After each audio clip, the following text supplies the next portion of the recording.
Assalamualaikum warahmatullahi wabarakatuh. Halo anak-anak sekalian, apa kabarnya? Mudah-mudahan selalu sehat ya. Baik, dalam video kali ini kita akan membahas tentang apoptosis dan juga sel kanker. Oke, yang pertama apoptosis. Di sini ada tema tentang apoptosis itu memerlukan integrasi beberapa jalur pensinyalan sel. Namun sebelumnya kita wajib ketahui dulu apoptosis itu apa. Apoptosis merupakan kematian sel secara terprogram. Nah, jadi ada sel nih, dia tuh mau mati dan matinya tuh udah direncanakan atau udah diprogram. Yang mana, kenapa dia harus mati? Biasanya apoptosis ini terjadi pada sel yang terinfeksi, ataupun selnya rusak, atau telah mencapai akhir rentang hidup fungsionalnya. Nah, jadi sel-sel yang sudah terinfeksi atau sudah usang atau juga sudah selesai nih berdasarkan rentang hidup fungsionalnya, sel tersebut nantinya harus mati. Namun matinya secara terprogram. Oh iya Pak, memang ada sel mati itu secara tidak terprogram. Ada, namanya adalah nekrosis. Namun di video kali ini kita tidak membahas hal tersebut. Secara singkat, nekrosis itu adalah kematian sel yang tidak terprogram. Misalnya, luka, ya misalnya ada luka bakar atau luka gores, otomatis sel-selnya itu akan mati tapi tidak secara terprogram, alias ya kaget, kayak gitu. Tentunya memiliki mekanisme yang sedikit berbeda dengan yang namanya apoptosis. Namun kembali lagi di video kali ini kita akan lebih membahas tentang apoptosis atau kematian sel secara terprogram. Fungsinya apa sih, Pak, sel itu harus mati secara terprogram? Tentunya apoptosis itu melindungi sel-sel tetangga dari kerusakan yang akan diderita oleh sel yang sekarat tadi. Yang mana nantinya sel yang sekarat tadi hanya mengeluarkan semua isinya termasuk banyak enzim pencernaannya. Nah, jadi kenapa sel itu harus berapoptosis ya, biar dia saja yang mati gitu, biar sel yang sedang sekarat itu saja yang mati, gitu ya. Yang mana nanti sel-sel tersebut nantinya akan, mengeluarkan semua isinya termasuk banyak enzim pencernaannya, seperti itu. Nah, contohnya pada gambar sebelah kanan ini Nak ya, nah ini dia. Ini adalah apoptosis of human white blood cell. Nah, jadi ini adalah apoptosis dari, mmm, sel darah putih manusia. On the left is a normal white blood cell. Nah, ini yang kiri adalah normalnya. While on the right is white blood cell undergoing apoptosis. Ini merupakan sel darah putih yang sedang mengalami apoptosis. The apoptotic cell in shrinking and form lobes atau berlobus-lobus. Nah, jadi selnya itu nanti akan membengkak dan juga terbentuklah lobus-lobus. Yang mana eventually are shaped as membrane board cell fragment, yang mana nantinya mereka itu akan terfragmen-fragmen atau terpecah-pecah. Secara lebih detail, yuk kita baca mekanismenya. Agen seluler, nah jadi ada agen seluler, yakni berupa enzim ya, nantinya akan memotong DNA dan memecah organel dan komponen sitoplasma lainnya. Nah, nanti ada agen seluler atau komponen dari sel itu akan memotong DNA serta memecah-mecah organelnya dan juga komponen lainnya. Kemudian sel tersebut nantinya akan menyusut menjadi berlobus-lobus. Mohon maaf ya, sering ini ternyata menyusut bukan membengkak. Sel nantinya akan menyusut dan menjadi berlobus, yang mana perubahan ini disebut dengan blebbing. Nah, jadi ini yang menyusut dan berlobus-lobus. Dan bagian-bagian sel nanti akan dikemas dalam vesikel yang ditelan dan dicerna oleh sel pemulung khusus tanpa meninggalkan jejak. Nah, nanti setelah jadi lobus-lobus ini, ada sel tersendiri yang akan memakan lobus-lobus tadi tanpa tersisa satupun. Seperti itu. Kemudian, sinyal yang memicu semua peristiwa kompleks yang terjadi selama apoptosis dapat berasal dari luar ataupun dalam sel. Nah, jadi, oh iya Pak, sel itu kan nanti akan bunuh diri. yang memicu dia bunuh diri itu siapa? Nah, di sini dikatakan pemicunya itu bisa dari luar ataupun dari dalam sel itu sendiri. Nah, apabila pemicunya itu dari luar, contohnya apa? Contohnya adalah molekul sinyal yang dilepaskan dari sel lain dapat memulai jalur transduksi sinyal yang mengaktifkan gen dan protein yang bertanggung jawab untuk melakukan kematian sel. Nah, jadi seperti yang sudah kita pelajari di bab sebelumnya tentang komunikasi sel, ternyata apoptosis itu juga bisa berasal dari sinyal sel tetangga ataupun sinyal dari luar atau dari sel yang lain-lain gitu ya, yang meminta sel itu untuk mati, seperti itu. Yang mana nanti ada sinyal, sinyal ditangkap oleh reseptor, nantinya akan diteruskan, ditransduksikan sehingga menimbulkan respon yakni mengaktifkan gen ataupun protein untuk apoptosis. Kemudian, kalau dari dalam sel, biasanya faktornya itu berasal dari DNA yang telah rusak, tak dapat diperbaiki.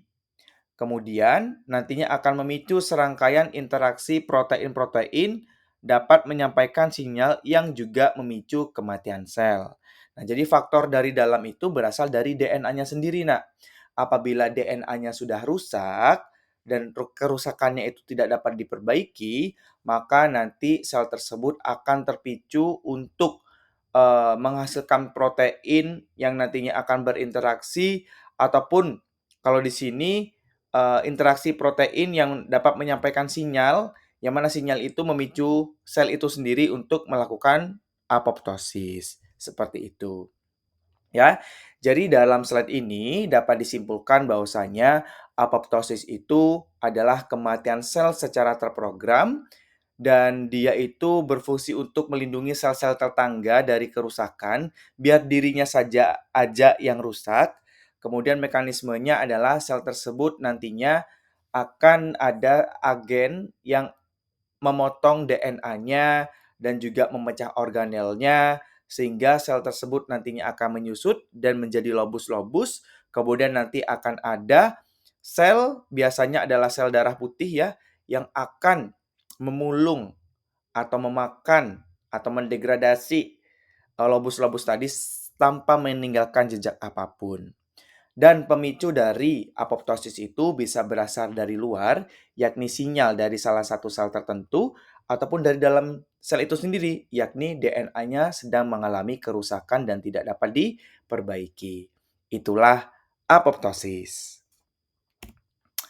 Next. Nah, kemudian peneliti dalam mempelajari apoptosis tentunya menggunakan beberapa hewan uji coba.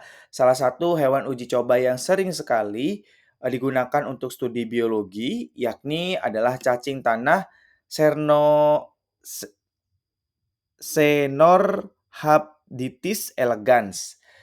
Mohon maaf ini harusnya miring ya. Mohon maaf Abdi melakukan kesalahan. Nanti silakan disesuaikan, yakni tentang jalur pensinyalan apoptosis.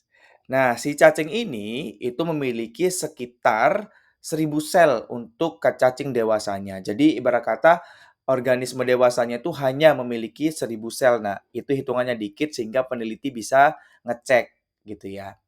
Peneliti mampu mengetahui seluruh leluhur setiap sel, termasuk apoptosisnya. Nah, jadi peneliti itu, dia itu neliti si cacing ini sejak dari zigot. Kemudian nanti dia akan membelah sampai jumlah selnya itu 1.000. Nah, gara-gara si peneliti itu bisa memantau dari zigot sampai 1.000 sel, sehingga peneliti itu mampu mengetahui leluhur setiap sel termasuk proses apoptosisnya. Dan ternyata apoptosis itu tepat terjadi pada pembelahan ke 131 kali. Nah, sampai tahu detail gitu loh. Nah, setelah 131 kali itu ada sel yang mengalami apoptosis. Pada cacing dan spesies lain, apoptosis dipicu oleh sinyal yang mengaktifkan kaskade protein bunuh diri atau apoptosis dalam sel yang ditakdirkan untuk mati. Nah, jadi ini kita harus menyambungkan lagi konsep pengetahuan kita pada materi komunikasi sel. Nah, jadi, apoptosis itu kok bisa terjadi? Ternyata ada sinyal, sinyal yang mengaktifkan kaskade protein, eee, bunuh diri. Nah, jadi ada protein yang berfungsi untuk, mengaktifkan proses bunuh diri tadi. Penelitian pada C. elegans awalnya mengungkap ada 2 gen apoptosis utama, yakni gen CED3 dan CED4. CED ini artinya kematian sel, ya. Yang mana, gen CET3 dan CET4 ini mampu mengkode protein yang penting untuk apoptosis. Ini juga kalian perlu mengingat ya, gen itu adalah bagian dari DNA yang mengkode protein. Ya, jadi gen ini nantinya akan membentuk protein gitu ya. Yang mana kalau di sini CET3 dan CET4 ini mengkode protein yang penting untuk proses apoptosis. Kemudian protein dari CET3 dan CET4 ini dan sebagian besar protein lain yang terlibat dalam apoptosis terus-menerus ada di dalam sel, tetapi dalam bentuk tidak aktif. Nah, di sini dapat diketahui nak bahwasanya protein CET4 dan CET3 itu di dalam sel itu ada, sudah ada. Namun ingat, dia itu bentuknya tidak aktif. Kenapa ya? Karena belum wayai aktif. Kapan wayai aktif, Pak? Ya nanti kalau menjelang apoptosis, menjelang sekarat. Nah, regulasi dalam kasus ini terjadi pada tingkat aktivitas protein daripada melalui aktivitas gen dan sintesis protein. Nah, jadi proteinnya kembali lagi protein CET4 dan CET3 ini sudah ada. Jadi kalau ada sel yang mau apoptosis itu bukan lagi harus buat protein lagi gitu karena proteinnya sudah ada. Jadi pengaturannya itu tidak dalam aktivitas gen tapi lebih ke eee, pada tingkat aktivitas proteinnya, ya. Nah, jadi kembali lagi, protein, apoptosis itu dalam sel tubuh itu sudah ada. Jadi kalau ada peristiwa apoptosis itu lebih terjadi pada tingkat aktivitas proteinnya, bukan melalui aktivitas gen dan sintesis protein. Jadi ibarat kata, karena proteinnya sudah ada, kalau ada sel mau apoptosis itu tidak perlu melakukan transkripsi lagi, translasi lagi, itu enggak. Karena tinggal mengaktifkan si protein ini, gitu.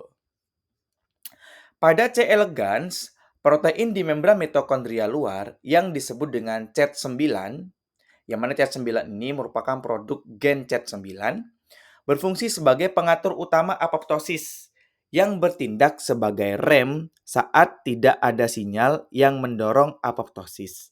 Lihat gambar A. Ini dia, Nak. Ya. Jadi ini adalah protein CET yang mana dia kondisinya aktif. Ya. Gara-gara dia aktif, dia tuh fungsinya sebagai rem. Ya. Ini sebagai rem. Gara-gara dia aktif, CET4 dan CET3 ini menjadi tidak aktif gitu. Ini remnya. Ya, ini remnya.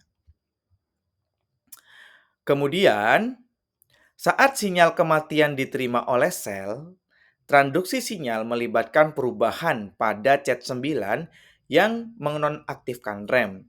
Dan jalur apoptosis mengaktifkan protease dan nuklease, yang mana protease dan nuklease ini adalah enzim yang memotong protein dan juga DNA sel. Protease utama apoptosis disebut dengan caspase. Pada nematoda, caspase utama adalah protein CET3. Oke. Nah, jadi kembali lagi ke sini, Nak. Ya, ini kalau dia CET9 itu aktif, dia fungsinya sebagai rem. Nah, apabila ada sinyal kematian dari sel lain, kemudian diterima oleh reseptor, maka nanti dia akan mengaktifkan jalur transduksi yang menonaktifkan CET9. Ingat, karena dia itu rem, Nak, ya, remnya itu disuruh lepas. Nah, akhirnya CET9 ini menjadi tidak aktif. Gara-gara dia tidak aktif, CET4 dan CET3 ini menjadi aktif. Gitu. Ya. Nah, gara-gara remnya tidak aktif, CET4 dan CET3 ini menjadi aktif. Kemudian, Adanya aktifnya CET4 dan CET3 ini nantinya akan melakukan aktivasi kaskade seperti kemarin, Nak, ya, jadi protein kinase aktif, kemudian gini-gini masih inget ya? Nah, itu ujung-ujungnya nanti akan mengaktifkan nuklease alias enzim yang mampu memotong DNA ataupun, protease atau enzim yang mampu memotong protein-protein. Nah, gara-gara si nuklease dan protease ini sudah aktif, maka nanti si mereka ini akan memotong-motong DNA, akan memotong-motong protein, akan memotong-motong organel, akan memotong-motong komponen dalam sel, hingga nantinya akan berbentuk lobus-lobus, seperti itu. Ya, kemudian kalian di sini, kenalan juga sama istilah baru. Protease utama pada apoptosis itu disebut dengan caspase. Nah, jadi ada namanya caspase ya. Caspase itu adalah enzim, protease yang mampu memotong-motong protein. Nah, pada nematoda si cacing ini ya, caspase utama adalah protein C3. Nah, C3 ini. Ini disebut dengan caspase, gitu ya. Nah, jadi begitu anak-anak sekalian, mekanismenya itu kalian makanya jangan lupakan materi-materi sebelumnya tentang komunikasi sel. Di sini kita juga melihat ya ada reseptor nerima sinyal, nanti berdampak pada respons seluler. Kalau ini dampaknya adalah nonaktifnya CET9 gara-gara dia nonaktif sehingga dia sehingga remnya lepas, CET4 dan CET3 aktif, terus dia menimbulkan respon berupa nuklease dan protease aktif dan akhirnya menyebabkan apoptosis. Oke, jalur apoptosis dan sinyal yang memicunya. Apoptosis pada manusia dan mamalia lain beberapa jalur berbeda. Maksudnya berbeda dengan si cacing tadi, Nak. Dan di sini dikatakan itu kalau pada manusia dan juga mamalia lain itu melibatkan kurang lebih 15 kaspase yang berbeda. Nah, jadi banyak banget, Nak. Ya namanya kita makhluk hidup yang lebih kompleks daripada cacing ya. Kalau mereka adalah C3 yang paling utama, yang kita itu sekitar kurang lebih 15 kaspase yang berbeda. Dan jalurnya itu tergantung pada jenis sel dan sinyal tertentu. Nah, jadi jenis sel satu dengan yang lain itu memiliki mekanisme jalur apoptosis yang berbeda. Ya, tergantung sinyalnya juga.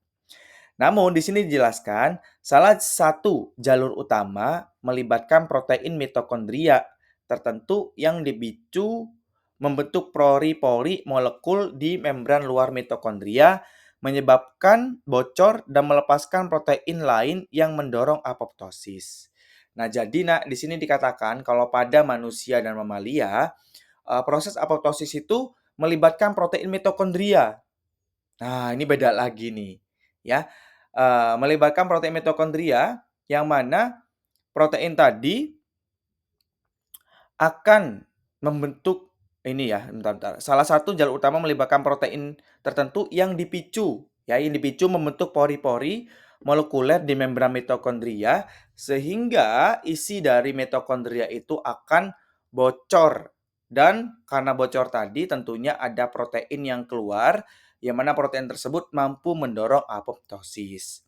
Salah satu protein tadi adalah sitokrom C. Masih ingat nak ya sitokrom C waktu transport elektron? Ya kan? Sitokrom C itu kan merupakan bagian dari transport elektron. Ya. Nah, sitokrom C ini ternyata pada saat dia lepas ke dalam sitoplasma alias bocor tadi mitokondrianya, dia tuh bertindak sebagai faktor apoptosis atau pemicu apoptosis. Proses apoptosis mitokondria pada mamalia menggunakan protein yang mirip dengan protein nematoda seperti CET3, CET4, dan CET9. Nah, jadi hampir sama proteinnya. Nah, protein-protein tadi ya masih ingat konsep siklus sel, komunikasi sel. Mereka itu disebut dengan protein relay yang mana mengintegrasikan sinyal dari beberapa sumber berbeda sehingga nantinya akan mengarah pada apoptosis. Nah, jadi seperti yang dipelajari juga pada komunikasi sel, kadang sinyal itu dari mana-mana, Nak. Nanti diintegrasikan semua sinyal tadi, gitu.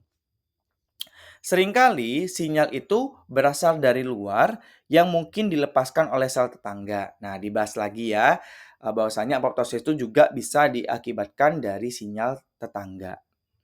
Yang mana nanti sinyal dari tetangga kita sebut dengan ligan, ligannya nanti akan menempati reseptor, kemudian reseptor akan mengaktifkan kaspase dan enzim lain, dan akhirnya jadi deh apoptosis, gitu ya. Apa namanya? Yang mana proses ini itu tanpa jalur mitokondria.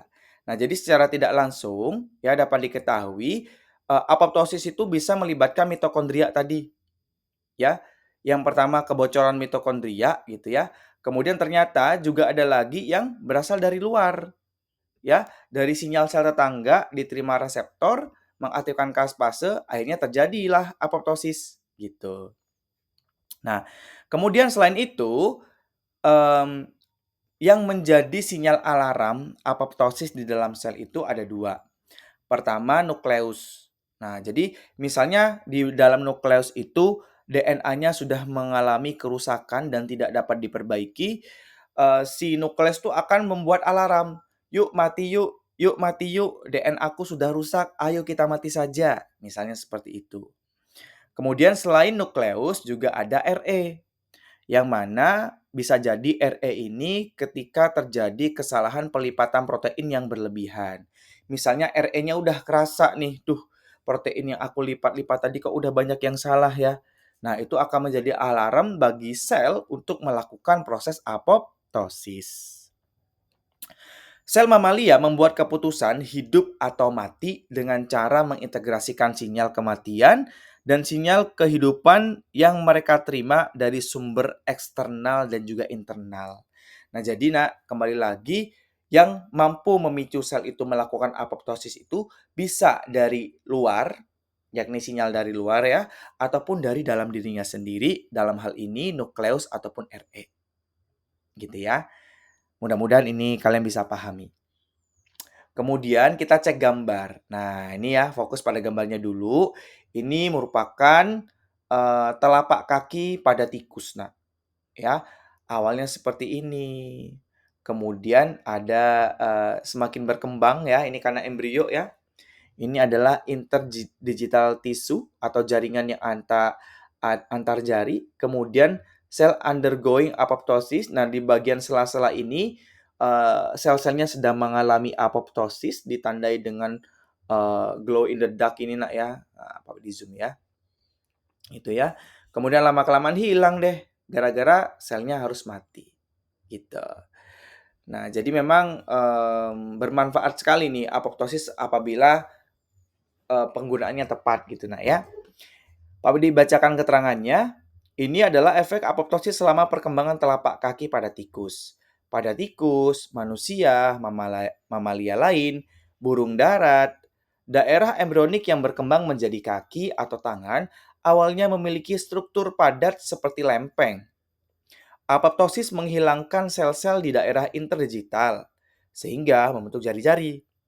Telapak kaki embrionik tikus yang ditunjukkan pada mikrograf cahaya fluorensi ini diwarnai sehingga sel-sel yang mengalami apoptosis tampak berwarna hijau kekuningan cerah seperti Jaswin Wali Songo Semarang ini ya. Apoptosis sel dimulai pada tepi setiap daerah interdigital. Memuncak saat jaringan di daerah ini berkurang yang bagian tengah dan tidak lagi terlihat pada saat jaringan interdigital telah dihilangkan, yakni bagian kanan. Seperti itu. Ya. Sehingga proses apoptosis itu sangat penting. Ya, proses apoptosis itu sangat penting pada vertebrata, khususnya untuk perkembangan normal sistem saraf, untuk operasional normal kegiatan kekebalan tubuh atau imunitas, dan juga morfogenesis normal tangan dan kaki pada manusia dan telapak kaki pada mamalia lain. Nah, jadi apoptosis selain tadi fungsinya melindungi sel tetangga dari kesekaratan sel yang bersangkutan gitu ya, ternyata pada vertebrata itu punya fungsi-fungsi yang lain. Nah, tingkat apoptosis antara jari-jari pada kaki berselaput seperti bebek ataupun burung air itu lebih rendah daripada pada hewan yang kakinya tidak berselaput. Jelas ya, Nah, jadi kalau pada bebek kakinya jelas-jelas berselaput ya, berarti tingkat apoptosisnya rendah jika dibandingkan dengan kaki ayam. Kegagalan apoptosis pada manusia dapat menyebabkan jari tangan dan kakinya berselaput. Nah, ini mungkin ada saudara-saudara kita ya yang mohon maaf jari tangan atau jari kakinya itu agak berselaput gitu ya. Itu menunjukkan bahwasanya terjadi kegagalan apoptosis. Bukti signifikan menunjukkan keterlibatan apoptosis pada penyakit degeneratif sistem saraf, seperti ada Parkinson dan Alzheimer. Nah, itu juga ternyata pemicunya adalah apoptosis. Nah, jadi teman saudara kita yang terkena penyakit Parkinson atau Alzheimer itu ternyata em, terjadi kegagalan apoptosis pada sistem sarafnya. Penyakit Alzheimer itu terjadi karena akumulasi protein agregat dalam sel saraf mengaktifkan enzim yang memicu apoptosis yang mengakibatkan hilangnya fungsi otak. Oh, mohon maaf Pak Bidi salah ya. Ternyata kalau Alzheimer itu kan sistem saraf nih, gitu ya. Gara-gara ada akumulasi protein agregat dalam sistem saraf sehingga em, i- sehingga terjadi aktivasi apoptosis. Kalau apoptosis terjadi pada sel saraf otak kita, maka banyak sel-sel yang mati sehingga kehilanganlah fungsi otaknya. Kemudian di sini udah di-mention ya, kanker itu juga dapat terjadi karena kegagalan apoptosis. Nah, harusnya selnya itu mati menjadi tidak mati bahkan dia berkembang biak semakin banyak. Itulah yang disebut dengan sel kanker. Ya, kanker dapat terjadi karena kegagalan apoptosis. Beberapa kasus melanoma alias kanker kulit telah dikaitkan dengan bentuk cacat dari versi manusia dari protein C4C elegans. Nah, jadi kembali lagi apabila apoptosis ini gagal terjadi gitu ya, itu akan menyebabkan kanker dan salah satu contoh kankernya adalah melanoma gitu. Yang mana dia itu terjadi karena ada cacat pada protein C4 tapi versinya manusia gitu ya. Itulah jalur apoptosis dan sinyal yang memicunya. Lanjut. Sel eukariotik diatur oleh sistem kontrol molekuler. Nah, kemarin kalian sudah belajar tuh tentang siklus sel, ya. Yang mana siklus sel itu kalau normal ya dia waktu membelah dia membelah, waktu mati dia mati, gitu ya. Nah, kira-kira si siklus sel ini ada yang ngatur nggak sih? Kapan kamu mau masuk fase S, kapan kamu masuk G2, kapan kamu masuk fase M, G1, itu ada yang ngatur nggak?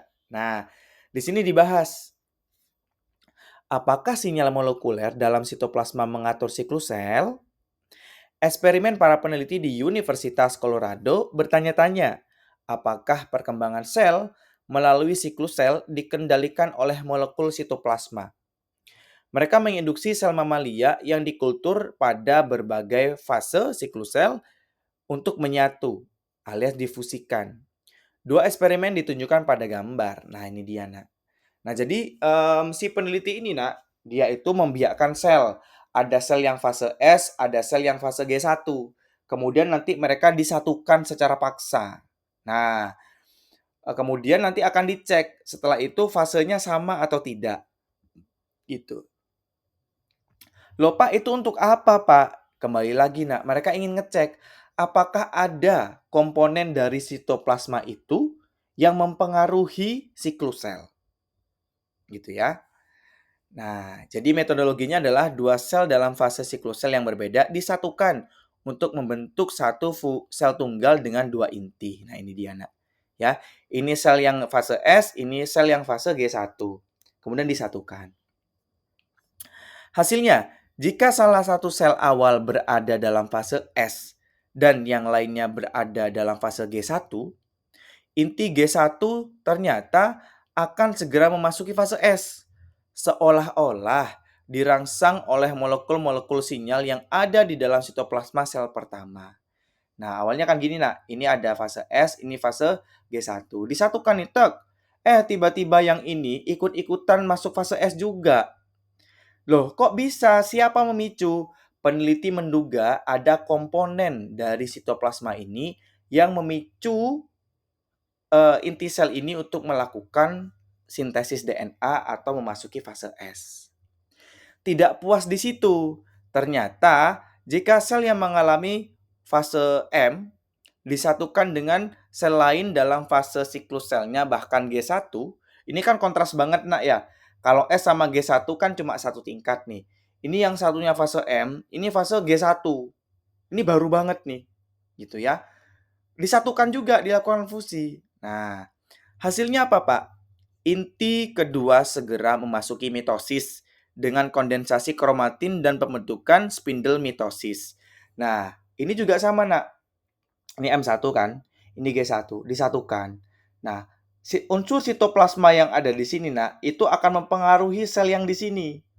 Sehingga si G1 ini langsung memasuki fase M. Belum memasuki fase S, belum memasuki fase G2, langsung fase M. Nah, dari sini dapat disimpulkan bahwasanya hasil penggabungan G1 dengan sel fase S ataupun M dari siklus sel menunjukkan bahwa molekul yang ada di dalam sitoplasma selama fase S ataupun M mengendalikan perkembangan ke fase tersebut. Nah, jadi dapat diketahui, Nak, bahwasanya ada sinyal molekuler yang ada di sitoplasma yang mampu mengatur siklus sel. Gitu, ya. Jadi ada sesuatu di situ, ya. Kembali lagi di sini, apakah sinyal molekuler dalam sitoplasma mengatur siklus sel? Dari hasil penelitian ini, maka jawabannya adalah iya. Siklus sel eukariotik diatur oleh sistem kontrol molekuler. Nah, ini diperdalam lagi nih. Kita akan mengetahui siapa sih komponen yang mengontrol tersebut, gitu ya. Nah, masih ingat gambar ini, Nak, ya? Ini adalah gambar siklus sel, namun kita bentuk seperti ini karena ada maksudnya. Kejadian berurutan siklus sel diarahkan oleh sistem kontrol siklus sel yang berbeda. Serangkaian molekul yang beroperasi secara siklis di dalam sel yang memicu dan mengkoordinasikan kejadian-kejadian penting siklus sel. Nah, jadi siklus sel itu bisa bertahap kayak gini, Nah. Itu ada yang ngontrol. Kembali lagi, molekul yang ada di dalam sitoplasma lah. Gitu. Sistem kontrol siklus sel telah dianalogikan dengan perangkat kontrol mesin cuci. Seperti perangkat pengatur waktu mesin cuci, sistem kontrol siklus sel berjalan sendiri menurut jam yang terpasang di dalamnya. Nah, jadi ibaratkan, Nak, kalau kita punya mesin cuci, ya, mesin cuci kita masukin pakaian kita, kemudian nanti kita putar set 30 menit. Nanti kan dia jalan sendiri. Setek. Kalau sudah sampai 30 menit, nanti dia akan berhenti. Kayak gitu. Di sini dianalogikannya seperti itu, Nak. Ya. Nah, ini ya, seperti perangkat pengatur waktu mesin cuci, sistem kontrol siklus sel juga sama. Dia berjalan sendiri menurut jam yang terpasang di dalamnya. Namun, seperti halnya siklus mesin cuci yang tunduk pada kontrol internal, misalnya seperti sensor yang mendeteksi saat bak terisi air, dan juga penyesuaian eksternal seperti kita menyalakan menghentikan mesin, siklus sel ternyata juga diatur oleh titik pemeriksaan tertentu, yang mana mereka itu diatur oleh sinyal internal dan juga eksternal. Maksudnya seperti apa sih, Pak? Kembali lagi, Nak, ke mesin cuci, ya. Mesin cuci itu kalau airnya itu sudah eh, kalau airnya itu sudah mencapai garis, nanti airnya akan berhenti secara otomatis. Itu berarti faktor internal. Faktor eksternalnya kita yang muter. Nah, itu faktor eksternal. Dan ternyata di siklus sel juga sama. Sinyalnya itu ada sinyal yang internal dan juga sinyalnya eksternal gitu. Sama. Gitu ya. Nah, di sini sinyalnya tuh dalam bentuk apa, Pak? Ini dia, Nak. Ada namanya checkpoint atau titik pemeriksaan. Checkpoint dalam siklus sel adalah titik kontrol tempat sinyal berhenti atau sinyal itu lanjut. Gitu. 3 checkpoint penting ditemukan pada fase G1, G2, dan M. Gerbang merah ini dia, Nak. Ya, jadi checkpointnya di sini, Nak. Ini ibarat kata batas-batas air pada mesin cuci, gitu ya. Yang mana di dalam checkpoint ini, ya, checkpoint ini dia tuh akan mengatur, oh ya kamu stop, oh ya kamu lanjut, kayak gitu. Ya, ini gerbang merah. Ini posisinya masih stop ya. Kalau dia sudah nggak stop atau lanjut, dia nanti akan turun, gitu. Untuk memahami cara kerja titik pemeriksaan alias checkpoint siklus sel, pertama kita akan mengidentifikasi beberapa molekul yang membentuk sistem kontrol siklus sel, yang mana dia menjadi dasar molekuler untuk jam siklus sel. Nah, jadi kita perlu kenalan dulu nih, siapa sih yang jadi checkpoint tadi, molekul apa sih? Gitu. Setelah kita tahu, nanti kita mampu menjelaskan bagaimana sel berkembang melalui siklus tersebut. Kemudian kita akan mempertimbangkan sinyal titik pemeriksaan internal dan eksternal yang dapat membuat jam berhenti ataupun terus berjalan. Nah, di slide berikutnya kita akan kenalan siapa sih si checkpoint ini. Nah, ini dia nak checkpointnya. Oke, jam siklus sel. Kita akan kenalan dengan yang namanya siklin dan juga kinase yang bergantung pada siklin. Fluktuasi ritmis atau fluktuasi ini fluktuasi, ritmiknya itu berritme ya, punya semacam jeda tinggi naik gitu ya. Fluktuasi ritmik dalam kelimpahan dan aktivitas molekul pengontrol siklus sel. Siapa molekul pengontrolnya? Namanya adalah protein kinase dan siklin. Yang mana mereka mampu mengatur kecepatan kejadian berurutan dari siklus sel. Banyak protein kinase yang berperan sebagai pengendali siklus sel. Yang mana kinase ini ada pada konsentrasi yang konstan dalam sel yang sedang tumbuh. Tetapi sebagian besar waktu mereka dalam bentuk tidak aktif. Nah, jadi di dalam sel-sel kita itu ada namanya kinase. Nah, kinase ini itu banyak dan jumlahnya konstan, gitu ya. Tetapi sebagian besar mereka itu dalam bentuk tidak aktif.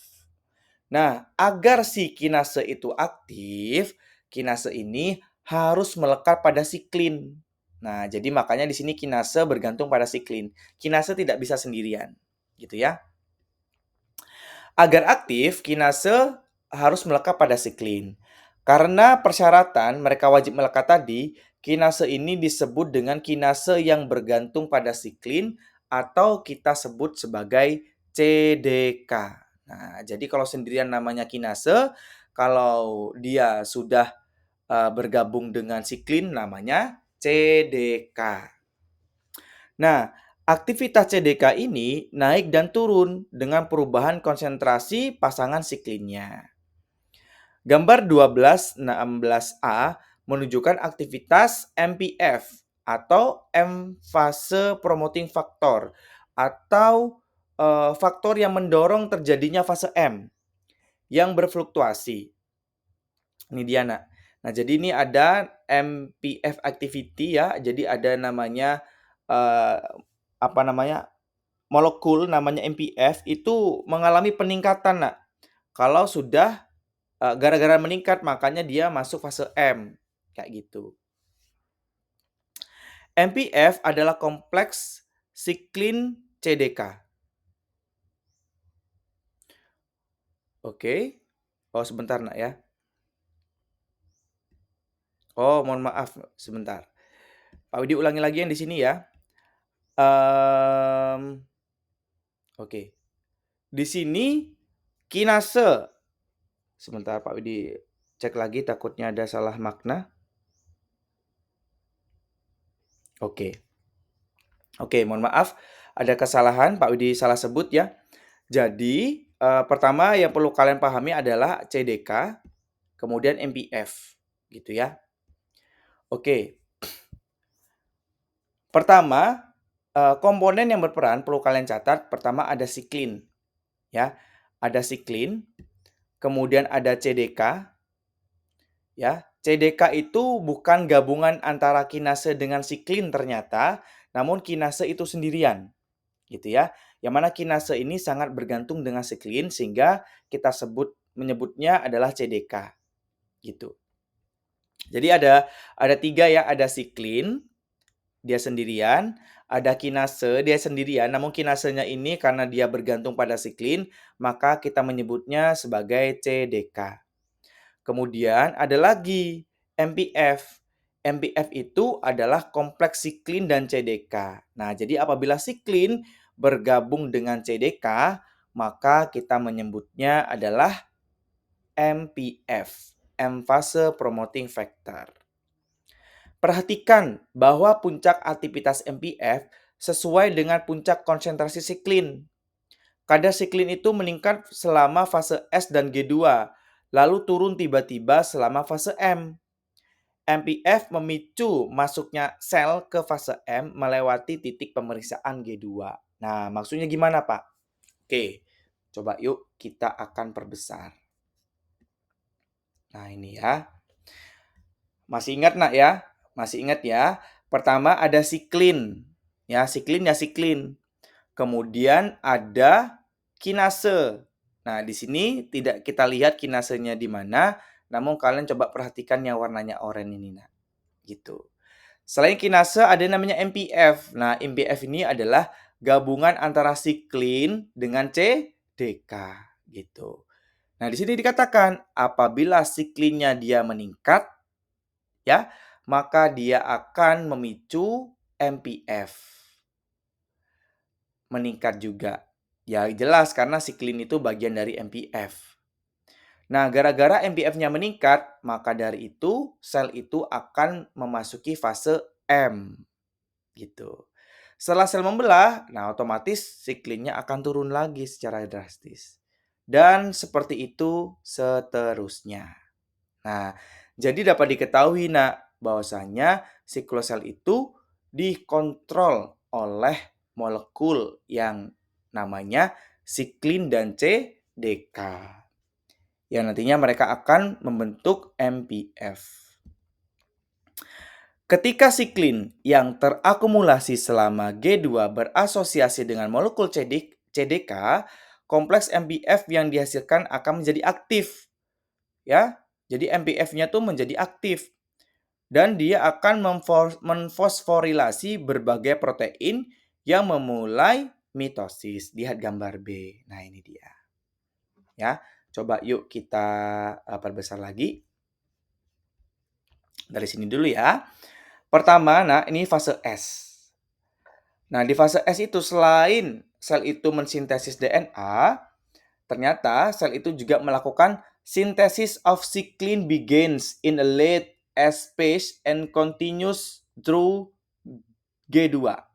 Nah, jadi selama akhir fase S itu siklin itu akan diakumulasikan, ya, disintesis dan diperbanyak gitu. Because cyclin is protected from degradation during the stage, it accumulate. Nah, jadi siklinnya itu ternyata tidak bisa didegradasi karena dia dilindungi. Gitu ya. Udah nih, seret numpuk banyak. Kemudian, siklin combine with CDK. Ingat CDK adalah kinase ya. Producing dan nantinya akan membentuk MPF. When enough MPF molecule accumulate, the cell pass the G2 checkpoint and begin mitosis. Nah, apabila siklin juga sudah berikatan dengan CDK dan konsentrasinya sudah mulai banyak, maka dari itu mitosis akan dimulai. MPF promote mitosis by phosphorylating various protein. MPF activity peak during metafase. Nah, jadi si MPF ini akan memicu ya mitosis dengan melakukan fosforilasi protein-protein penting dalam proses mitosis tadi. Kemudian during anaphase, the cyclin component of MPF is degraded. Terminating the M phase, the cell enter the G1 fase. Nah, jadi nantinya ya selama anafase siklin ya, yang, merupakan komponen dari MPF tadi, nantinya akan terdegradasi, gitu ya, siklinnya terdegradasi, otomatis siklinnya turun drastis ya, seret gitu kan. Kenapa? Karena terdegradasi. Dan gara-gara dia terdegradasi, dia akan memutus fase M dan memicu sel itu untuk masuk fase G1 gitu. Selama G1, the degradation of cyclin continues, alias degradasinya akan dilanjutkan dan CDK komponen of MPF akan di-recycle. Nah, CDK-nya juga akan di-recycle untuk disiapkan untuk siklus berikutnya. Begitu.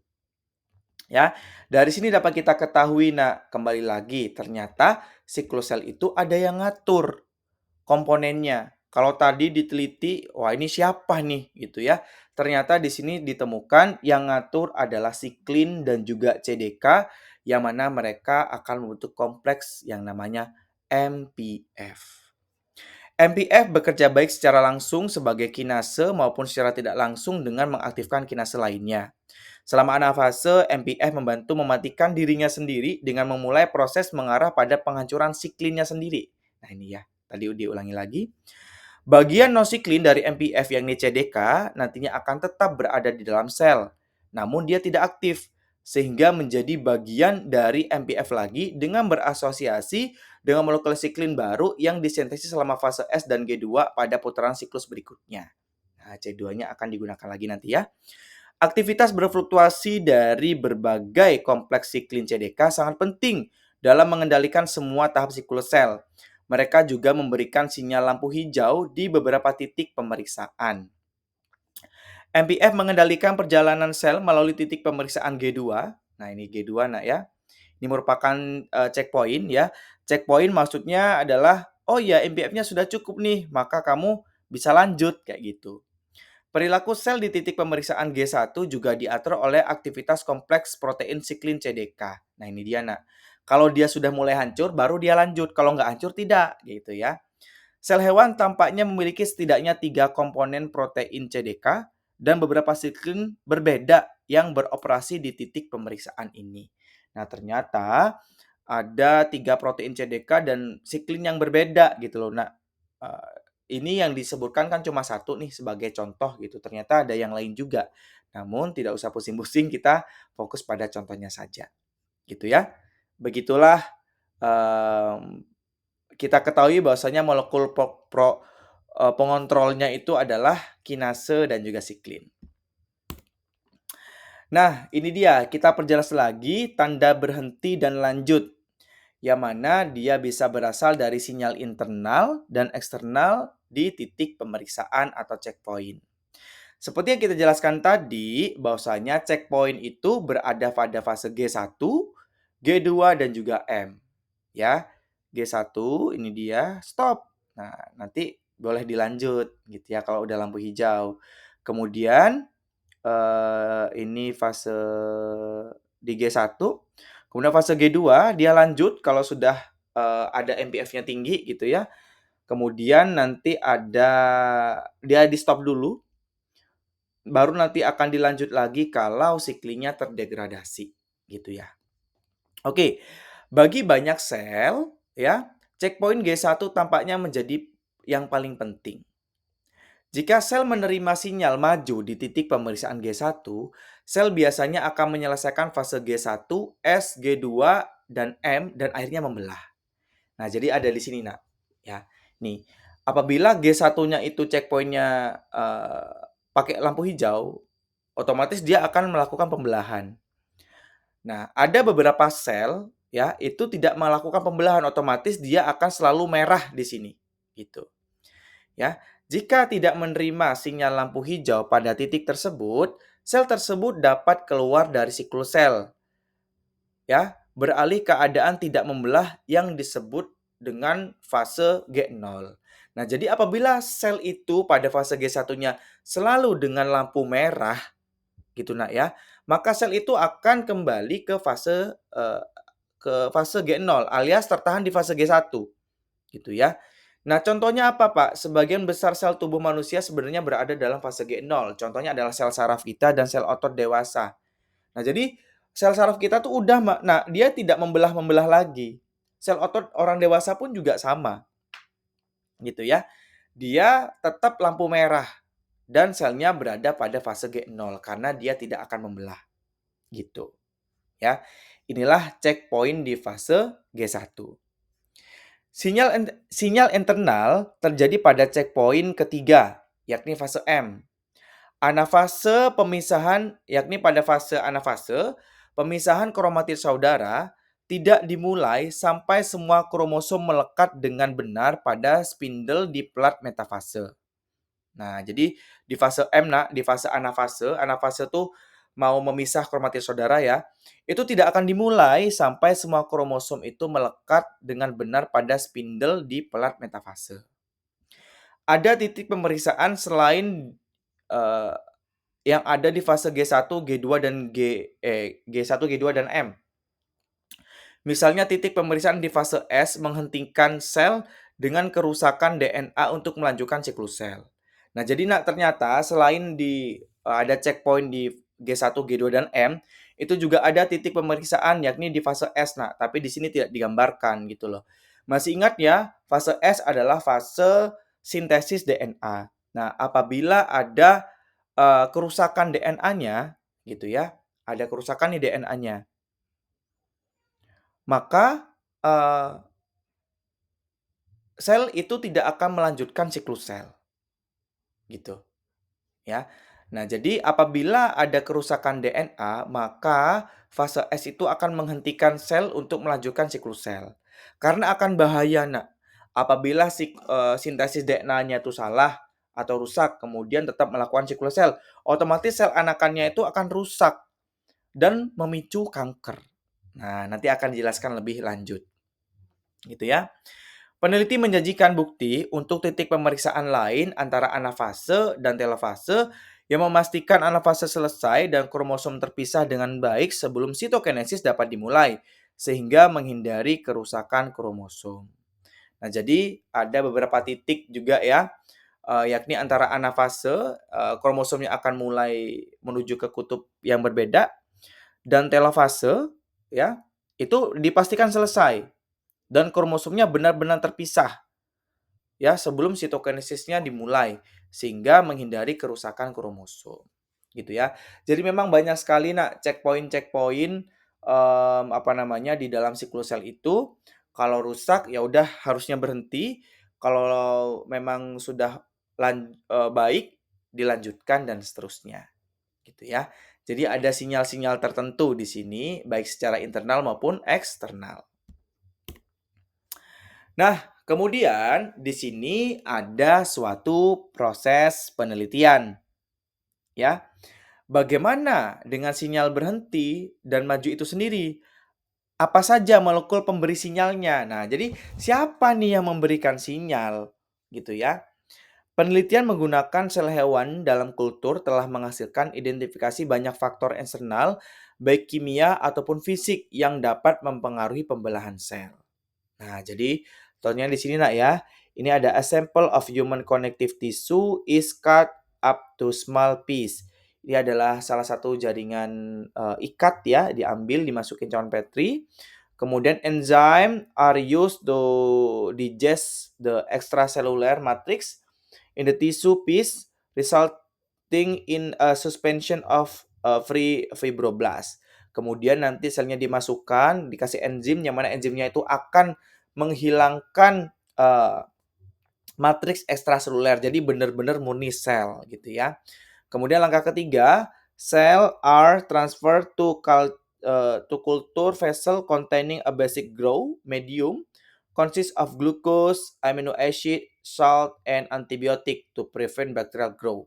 Kemudian selnya akan dimasukkan dalam media kultur, yang mana media kulturnya itu sudah dipenuhi dengan medium, yakni ada glukosanya, ada asam aminonya, ada garamnya, ada juga antibiotiknya. Ya. Kemudian ini yang satu nih, without PDGF. Nah, PDGF itu apa? Nanti akan kita bahas ya, tapi Pak Widi sampai dulu deh. PDGF itu adalah faktor pertumbuhan yang berasal dari trombosit.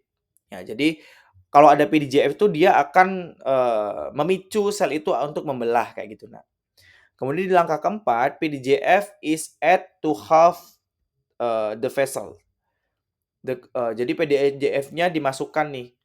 The culture vessel are incubate at 37 derajat Celcius for 24 jam. Nah, jadi kalau yang ini tanpa PDGF, kalau ini pakai PDGF dan diletakkan di suhu tertentu. Kemudian setelah didiamkan, maka kita dapat hasil nih. In the basic growth medium without PDGF, ini sebagai kontrol, the cell fail to divide. Nah, jadi dia selnya tidak membelah. Namun, kalau yang dikasih PDGF, in the basic growth medium plus PDGF, the cell proliferasi the same snow culture fibroblast seperti ini. Nah, jadi sel yang mendapatkan sinyal, ya sinyalnya berupa PDGF itu justru dia melakukan proses pembelahan. Hal ini membuktikan bahwa sel itu dapat membelah kalau ada sinyal. Sinyal di sini adalah PDGF. Ya. Nah, ini Pak Widi bacakan lagi di sini ya. Misalnya, faktor pertumbuhan yang berasal dari trombosit alias PDGF yang dibuat oleh fragmen sel darah yang disebut trombosit. Saat cedera terjadi trombosit melepaskan PDGF di sekitarnya. Lihat pada gambar, ya. PDGF ini diperlukan untuk pembelahan fibroblast yang dikultur sejenis sel jaringan ikat. Fibroblast memiliki reseptor PDGF pada membran plasma mereka. Pengikatan molekul PDGF ke reseptor ini memicu jalur transduksi sinyal yang memungkinkan sel melewati titik pemeriksaan G1 dan akhirnya membelah. PDGF merangsang pembelahan fibroblast tidak hanya dalam kondisi buatan kultur sel tetapi juga dalam tubuh hewan. Dengan demikian, cedera mengakibatkan proliferasi fibroblast yang membantu penyembuhan luka. Nah, ini buktinya ya. Nah, jadi poin yang harus kalian dapatkan adalah sel itu membelah kalau ada sinyal dari luar. Sinyal di sini adalah PDGF. Itu intinya. Gitu ya. Dan apa saja molekul pemberi sinyal kalau dalam kasus ini adalah PDGF gitu. Makanya di sini kalau kita cedera, luka gitu nak ya, nanti si trombosit itu akan mengeluarkan PDGF.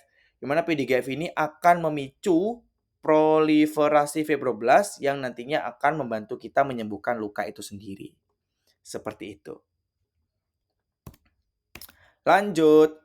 Nah, kemudian kalau tadi kan faktor sinyal ya. Nah, ada nggak sih Pak faktor yang lain yang mempengaruhi pembelahan sel?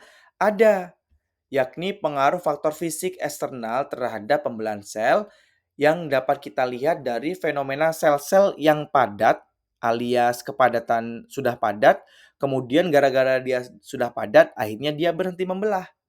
Gitu. Perhatikan gambar kultur sel. Sel-sel membelah hingga membentuk satu lapisan sel pada permukaan bagian dalam di tabung kultur. Di titik tersebut sel-sel artinya membelah. Nah, contoh ini nak ya.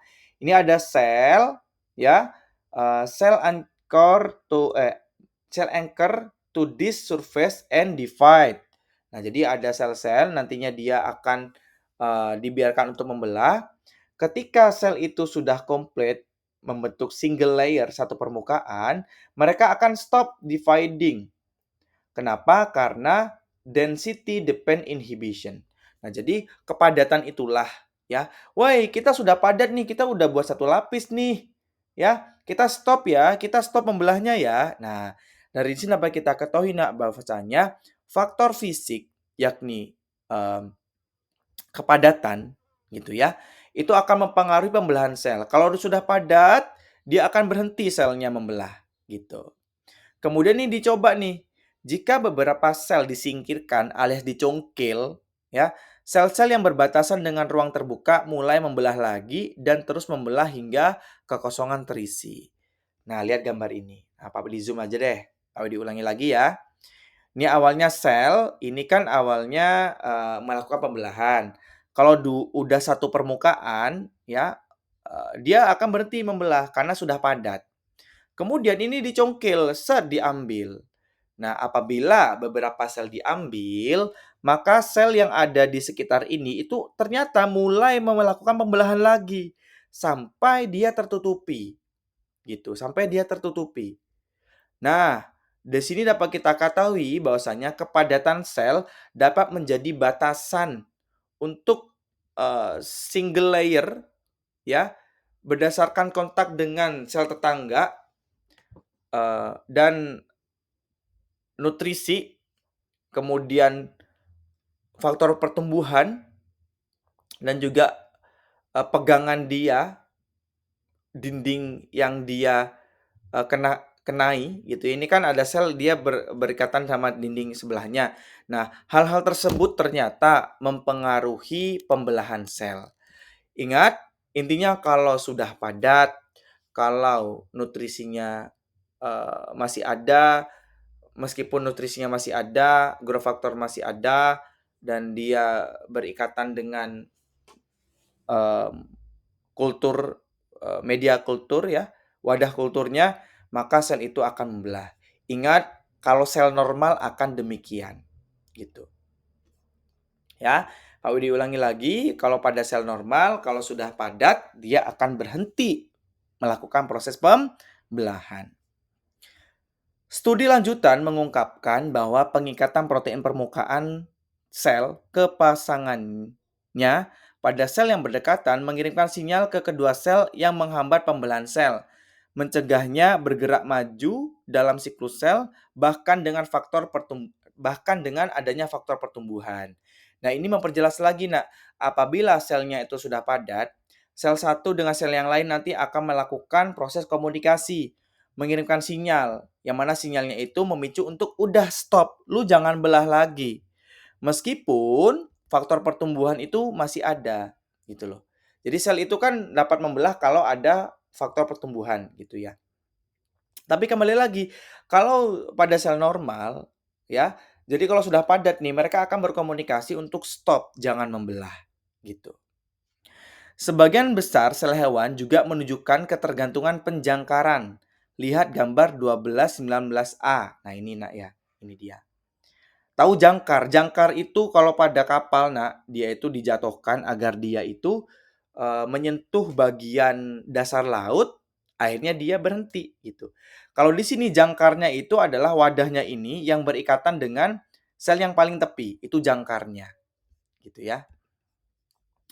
Nah, di sini dikatakan untuk membelah mereka harus melekat pada sesuatu seperti bagian dalam tabung kultur atau matriks ekstraseluler dalam satu jaringan.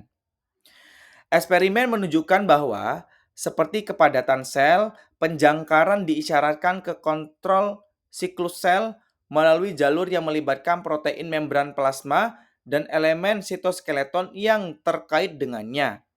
Hal ini juga terjadi dalam jaringan tubuh. Memeriksa pertumbuhan sel pada kepadatan dan lokasi optimal selama perkembangan embrio dan sepanjang kehidupan organisme. Ya. Jadi kembali lagi Nak ke sini ya. Intinya ada sel yang bagian ujung ya yang berikatan dengan apa namanya? Berikatan dengan dinding wadah kulturnya itu otomatis dia akan berikatan toh. Nah, gara-gara berikatan nanti protein membran plasmanya, sitoskeletonnya akan menjadi sinyal untuk stop, jangan membelah lagi. Seperti itu, ya. Nah, lantas bagaimana Pak dengan sel kanker? Nah, ini dia. Sel kanker itu menghindari kontrol normal yang memicu sel untuk menjalani apoptosis ketika ada yang salah. Nah, ini dia nih Pak Widi zoom ya. Kembali lagi nak. Nah ini. Tadi kan udah dikatakan kalau selnya sudah satu lapisan dan sudah padat, udah stop jangan membelah gitu. Ya. Nah, cancer cell usually continue to divide well beyond a single layer, forming a cup of overlapping cell. They do not exhibit encourage depends or density dependent inhibition. Nah, jadi kalau pada sel kanker itu dia nggak peduli. Dia akan mengabaikan sinyal-sinyal tentang siklus sel. Ya, jadi dia akan terus membelah, membelah, membelah, terus membelah. Nah, contohnya ini ya. Nah, selnya ini terus membelah. Nah, dia akan tumpuk menumpuk di atas lapisan pertamanya dia, gitu. Nah, itulah sel kanker. Nah, jadi kalau sel normal dia punya mekanisme, "Oh stop, jangan lagi untuk melakukan pembelahan siklus sel." Nah, kalau pada sel kanker dia akan diteruskan. Dia tidak peduli dengan, mmm, sinyal-sinyal yang ada. Nah, oleh sebab itu nanti kita akan dalami lagi tentang sel kanker tadi, gitu ya. Nah, ini dia. Nah, kita akan mendalami tentang hilangnya kontrol siklus sel pada sel kanker.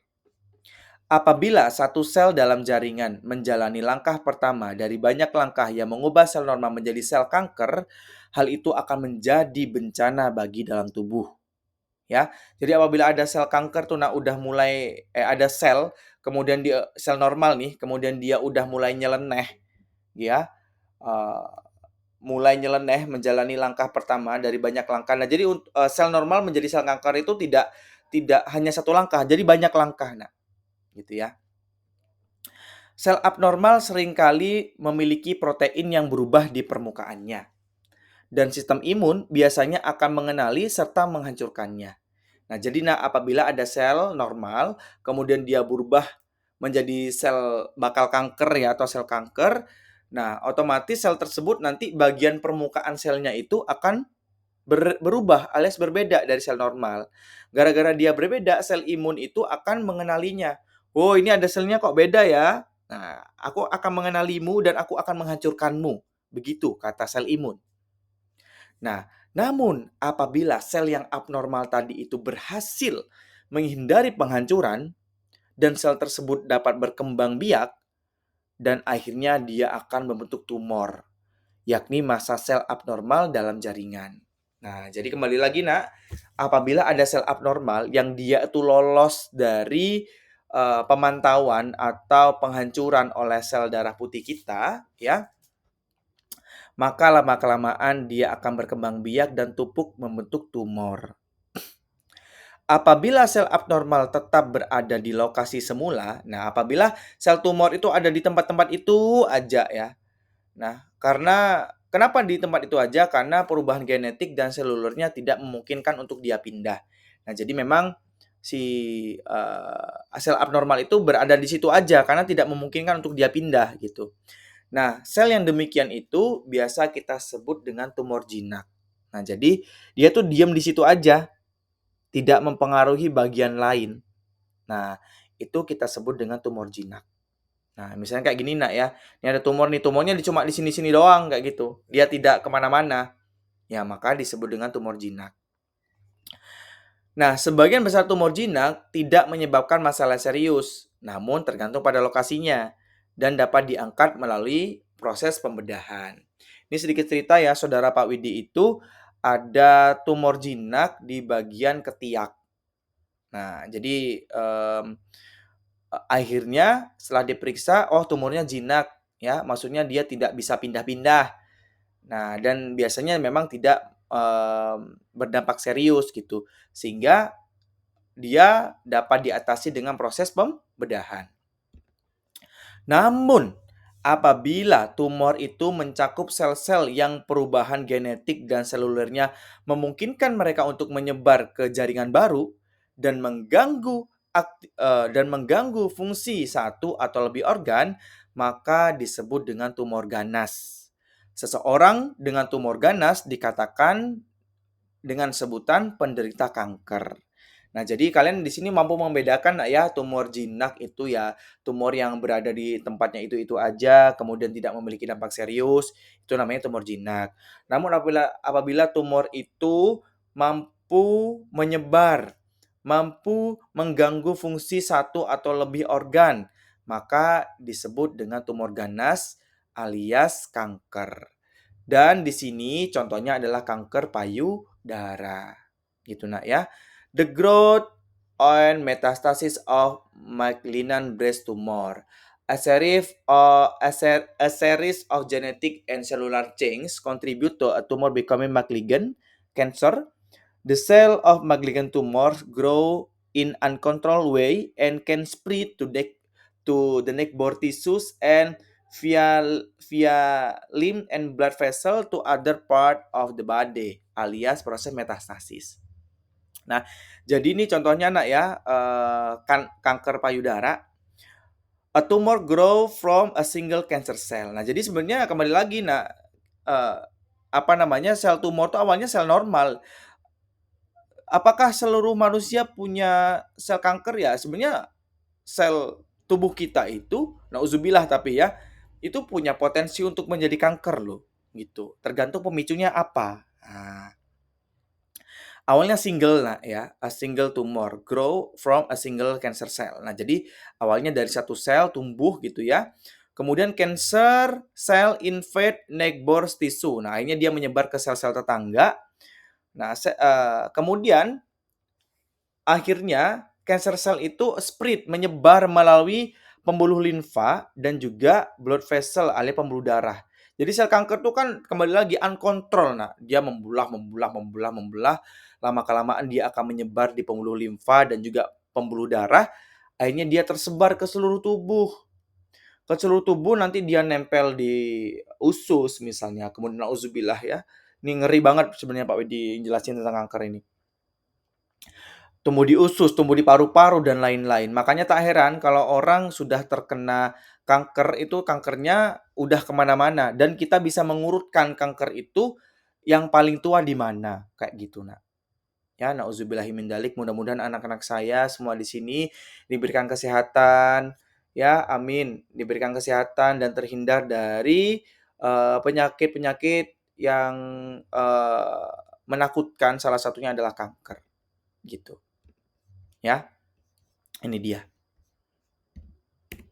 Kemudian, nah, apa sih Pak perbedaan sel normal dengan perubahan dari sel normal tadi menjadi sel kanker ya, yang mana dapat menjadi kanker ganas? Bedanya apa Pak? Pertama, kalau sel kanker itu melakukan pembelahan atau perbanyakan yang berlebihan, tidak terkontrol. Kemudian biasanya selnya itu memiliki kromosom yang tidak biasa. Metabolisme berubah dan berhenti berfungsi dengan cara yang konstruktif. Nah, jadi sel kankernya itu tidak sudah metabolismenya sudah berubah gitu loh. Dan fungsinya udah berhenti. Kemudian kehilangan pelekatan dengan sel-sel tetangga dan matriks ekstraseluler yang memungkinkan mereka menyebar ke jaringan dekatnya. Nah, jadi sel kanker itu sudah tidak semacam aku nih tidak punya hubungan dengan kamu, aku mau nyebar aja deh kayak gitu. Kemudian sel kanker juga mengeluarkan molekul sinyal yang memicu pembuluh darah tumbuh ke arah tumor. Nah, ini juga nih yang bahaya nih. Nah, jadi sel kanker itu akan memicu pembuluh darah untuk mendekatinya. Fungsinya apa, Pak? Ya jelas kalau pembuluh darah mendekatinya, nanti sel kanker itu akan dapat nutrisi, akan dapat oksigen sehingga dia dapat melangsungkan proses pembelahannya. Beberapa sel tumor dapat terpisah dari tumor asli, memasuki pembuluh darah dan pembuluh limfa dan bergerak ke bagian tubuh lainnya, yakni proses metastasis ya. Metastasis itu ini selnya akan berpisah gitu, kemudian masuk pembuluh limfa, pembuluh darah dan akhirnya menyebar gitu. Di sana mereka setelah mereka dapat tempat yang cocok kayak gitu ya. Mereka dapat berkembang biak dan membentuk tumor baru. Nauzubillah min dzalik. Betapa jahatnya tumor ini, cancer ini. Penyebaran sel kanker ke lokasi yang jauh dari tempat asalnya disebut dengan metastasis. Nah, jadi proses metastasis itu adalah proses di mana sel kanker menyebar melalui pembuluh darah atau pembuluh limfa ke tempat yang jauh dari tempat aslinya. Itu disebut dengan metastasis. Nauzubillahi min dzalik.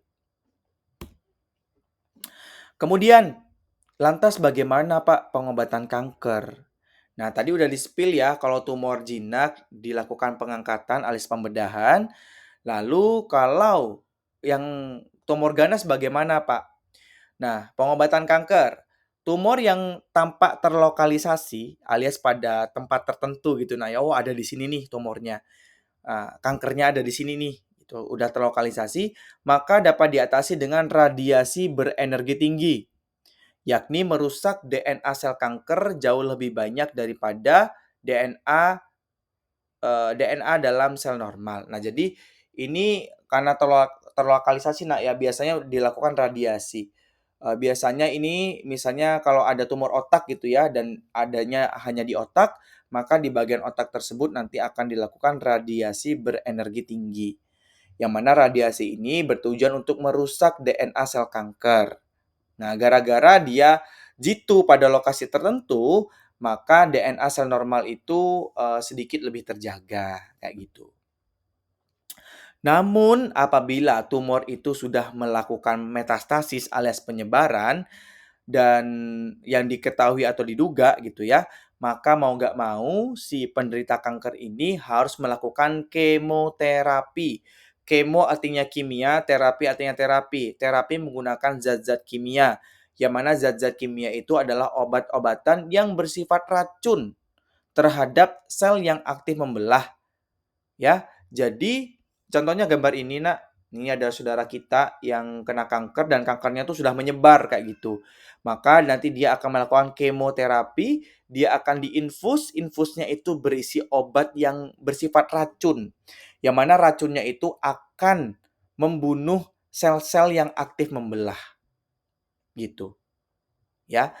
Nah, obat-obatan tadi, obat-obatan kemo alias racun tadi akan mengganggu langkah-langkah tertentu dalam siklus sel.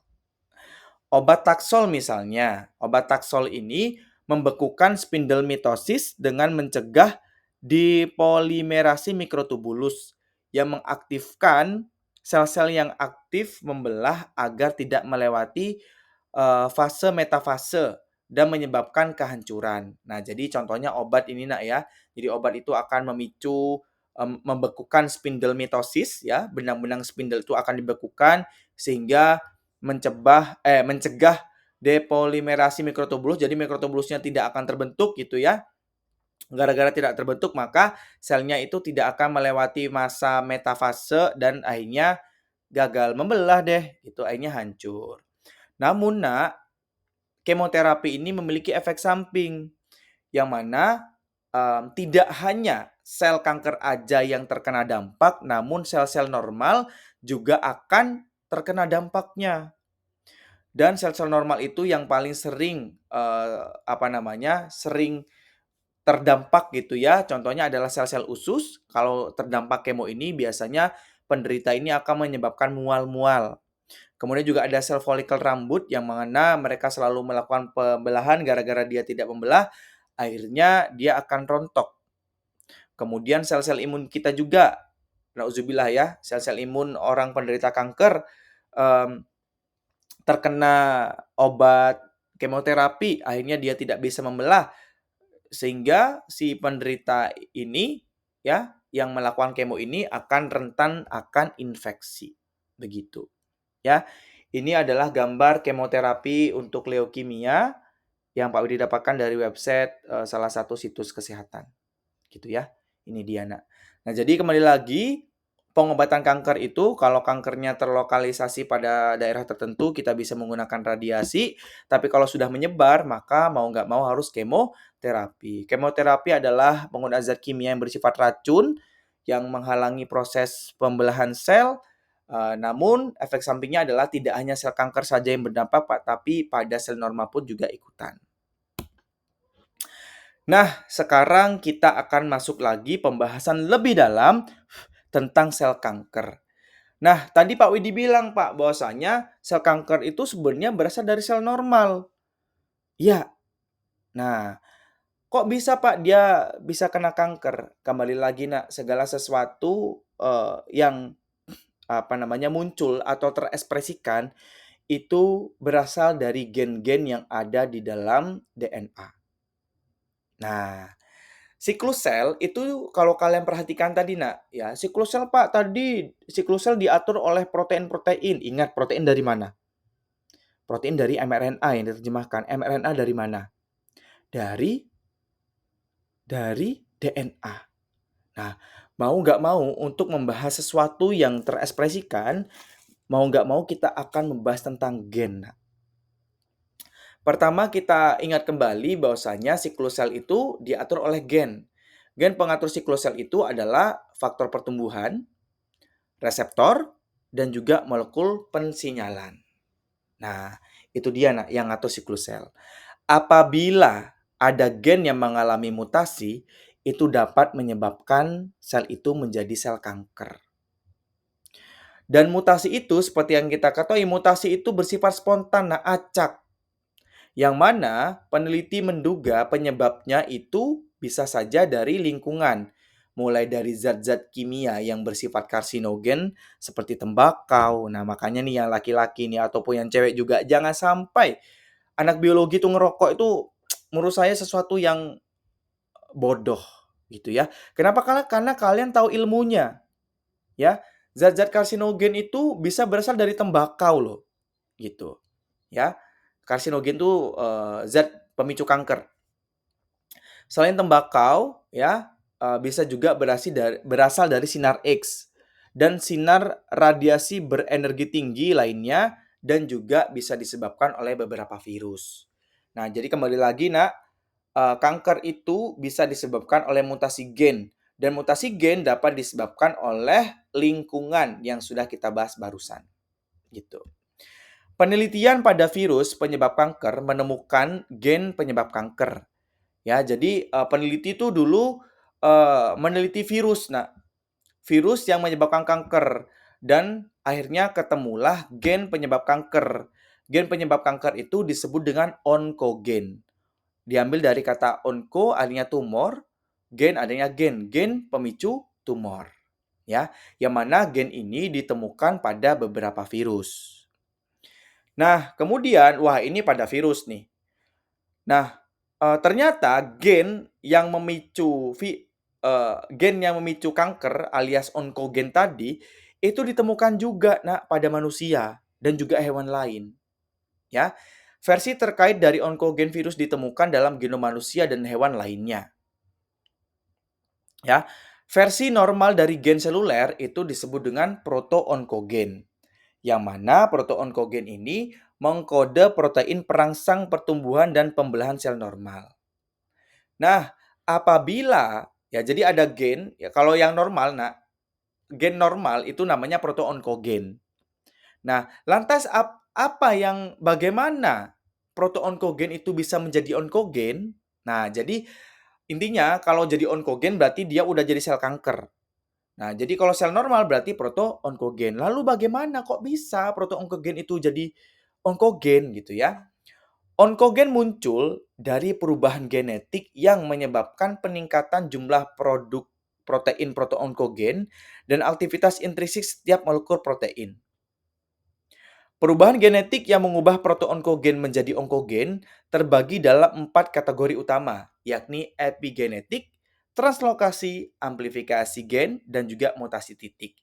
Nah, jadi Nak, ya di sini dikatakan proto-onkogen itu bisa jadi onkogen itu ada 4 kategori utama. Siapa saja? Kita akan bahas di next slide. Oke. Perhatikan gambar A. Nah, gambar A ini adalah perubahan epigenetik. Ini ya, ini kembali lagi Nak, kita lihat ini adalah proto-onkogen, ya, proto-onkogen. Ini yang ungu-ungu ya, Pak di zoom dulu. Nah, ini adalah kita garis ini ada proto-onkogen. Ini adalah apa namanya DNA yang sudah dilipat sama protein histon ya. Nah, yang bagian sini ini kita sebut dengan ini ditandai, Nak. Sebenarnya ditandai ya, ini ditandai. Itu adalah proto-onkogen. Berarti normal toh. Nah, kalau nggak normal berarti dia akan jadi onkogen. Kondensasi kromatin abnormal dalam sel sering ditemukan dalam sel tumor. Nah, jadi kondensasi pemadatan kromatinnya itu nggak normal gitu.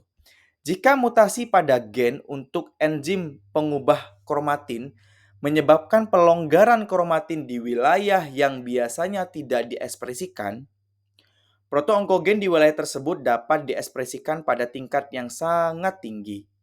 Nah, jadi gini, Nak. Nah, jadi ada mutasi, ya.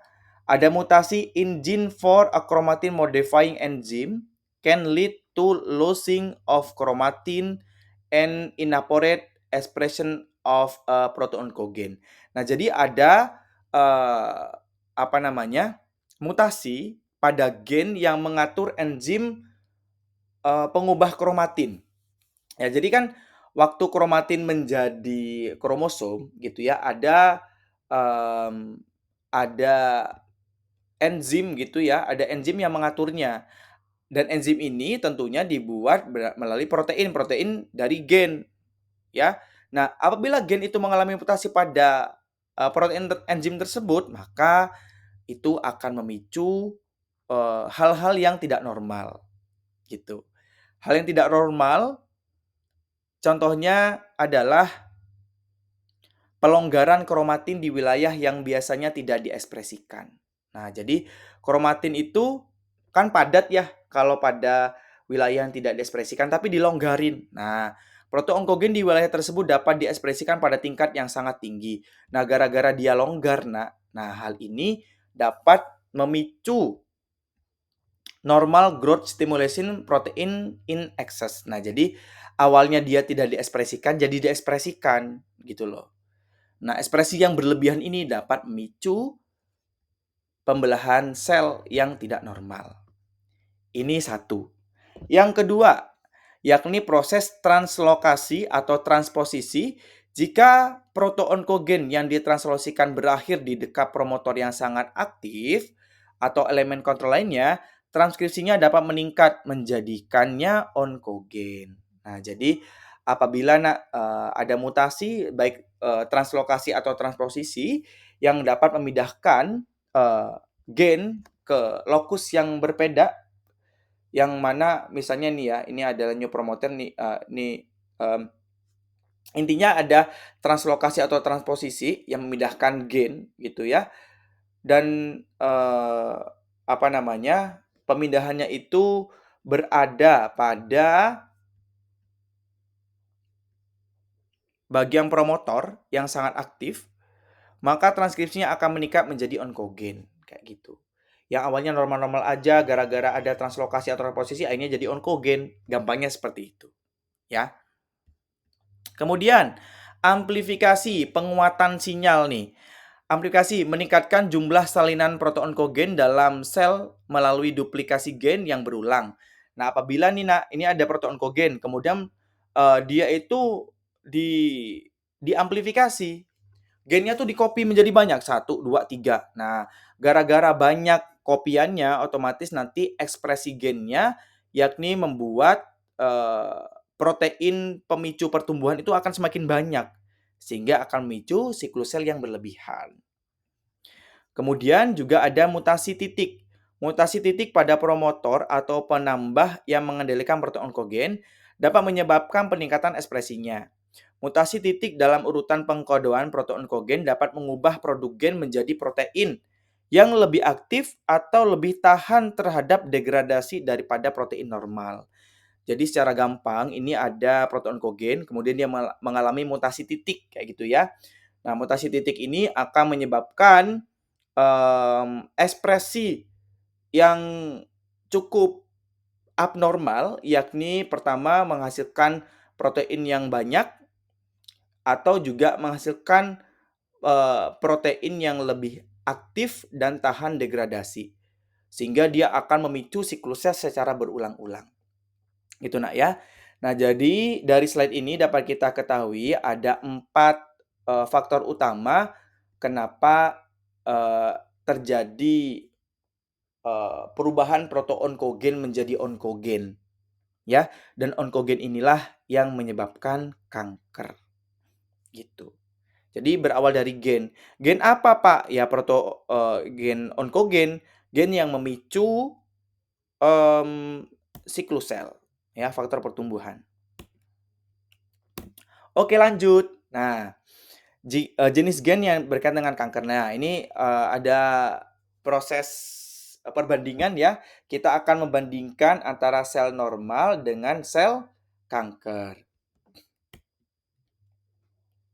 Oke, sebentar. Sebentar, Pak Widi cek. Kayaknya Pak Widi salah letak. Oke, nggak apa-apa deh.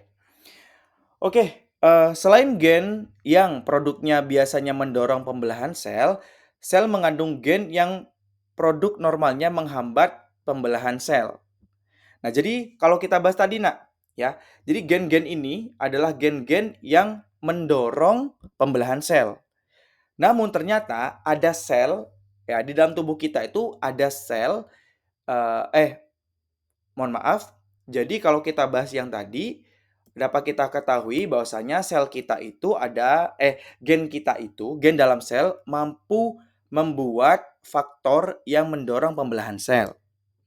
Selain yang mendorong, ternyata ada juga gen yang dia itu secara normal menghambat pembelahan sel. Jadi ibarat kata ada yang produksi rem kayak gitu loh, Nak. Ya. Gen-gen tersebut disebut dengan gen penekan tumor, ya, atau gen supresor tumor gene ya. Kenapa? Karena protein yang dikodenya mampu membantu mencegah pertumbuhan sel yang tidak terkendali. Setiap mutasi yang menurunkan aktivitas normal protein penekan tumor dapat menyebabkan timbulnya kanker yang pada dasarnya merangsang pertumbuhan tidak adanya penekanan. Nah, jadi di sini perlu kita sadari ya bahwasanya sel kanker itu dapat terjadi bukan karena kebanyakan faktor mendorong mereka untuk membelah, tapi juga karena tidak adanya gen penekan tumor. Kalau ada gen penekan tumor, dia akan normal, gitu ya. Kita harus bersyukur nak kita punya gen penekan tumor. Karena gen penekan tumor ini memiliki fungsi beberapa memperbaiki DNA yang rusak, yang mencegah sel mengakumulasi mutasi penyebab kanker. Nah, jadi dengan adanya gen penekan tumor ini, alias lu jangan belah dulu dong, lu harus memperbaiki DNA kamu, kayak gitu. Kemudian mengendalikan adesi sel satu sama lain ke matriks ekstraseluler. Kemudian fungsinya juga penjangkaran sel yang tepat sangat penting dalam jaringan normal dan sering tidak ada pada kanker. Nah, jadi ibarat kata dengan adanya gen ini, ya, siklus sel tuh diatur gitu loh. Lu jangan kebanyakan. Udah ya, lu berhenti ya kayak gitu. Kemudian komponen jalur pensinyalan sel yang menghambat siklus sel. Nah, jadi fungsi gen-gen tadi itu ya, gen penekan tumor ini memiliki fungsi sebagai berikut untuk mencegah terjadinya siklus sel secara berlebihan. Nah, contohnya kayak gini, Nak. Ini protein inhibit the cell cycle. Nah, jadi ada protein yang menghambat proses pembelahan sel ya, karena dia sudah padat, maka selnya itu tidak akan membelah. Namun apabila protein ini itu tidak ada gara-gara gen penekan tumornya itu rusak katakanlah, maka nanti dia tidak akan dihambat, dia akan terus membelah gitu ya. Kembali lagi Pak Widi sampaikan bahwasanya kanker itu bukan hanya karena eee, sel penekan tumornya yang terlalu banyak, sel pemicu siklus selnya terlalu banyak, tapi juga karena tidak adanya protein penekan pembelahan sel. Oke. Nah, untuk membuktikan apa yang saya omongkan tadi, ini ada penelitian, ya. Penelitian ini berfokus pada produk, 2 gen utama, yakni proto-onkogen Ras, alias ini adalah, gen yang peng memicu pembelahan sel dan juga gen penekan tumor P53, alias gen yang memicu adanya, protein penekan siklus sel. Kita bahas yang pertama dulu ya, yang proto-onkogen yang Ras dulu. Mutasi pada Ras terjadi sekitar 30% kanker manusia dan mutasi pada P53 itu sekitar 50%. Bahkan kalau kalian ketahui ini, mutasi pada, eee, gen P53 tuh jauh lebih banyak loh daripada yang Ras. Ini merupakan gambar yang Ras. Protein Ras dikode oleh gen Ras, yang mana protein Ras itu merupakan protein G yang menyampaikan sinyal dari reseptor faktor pertumbuhan pada membran plasma ke kaskade protein kinase. Kemudian, setelah protein G ini kan yang reseptornya ya, ini protein G-nya. Oh, ini protein G-nya ya, ini Ras-nya. Misalnya ada growth factor nih, "Eh, lu harus membelah," katanya. diterima reseptor, nantinya gen RAS ini akan aktif. Kemudian dia akan ngabarin tek tek tek tek sampai ke nukleus. Kemudian di nukleus nanti akan merespon, akan menghasilkan protein yang menstimulasi siklus sel. Barulah sel akan membelah. Secara normalnya seperti itu. Ya. Kembali lagi, sinyal diterima oleh reseptor, protein G-nya aktif, nantinya akan menimbulkan respon seluler yakni sintesis protein perangsang siklus sel, akhirnya sel akan membelah. Normalnya seperti itu. Kemudian, apabila si gen RAS ini mengalami mutasi, adanya mutasi pada gen RAS dapat menyebabkan produk. Sebentar, baterai Pak Widi habis.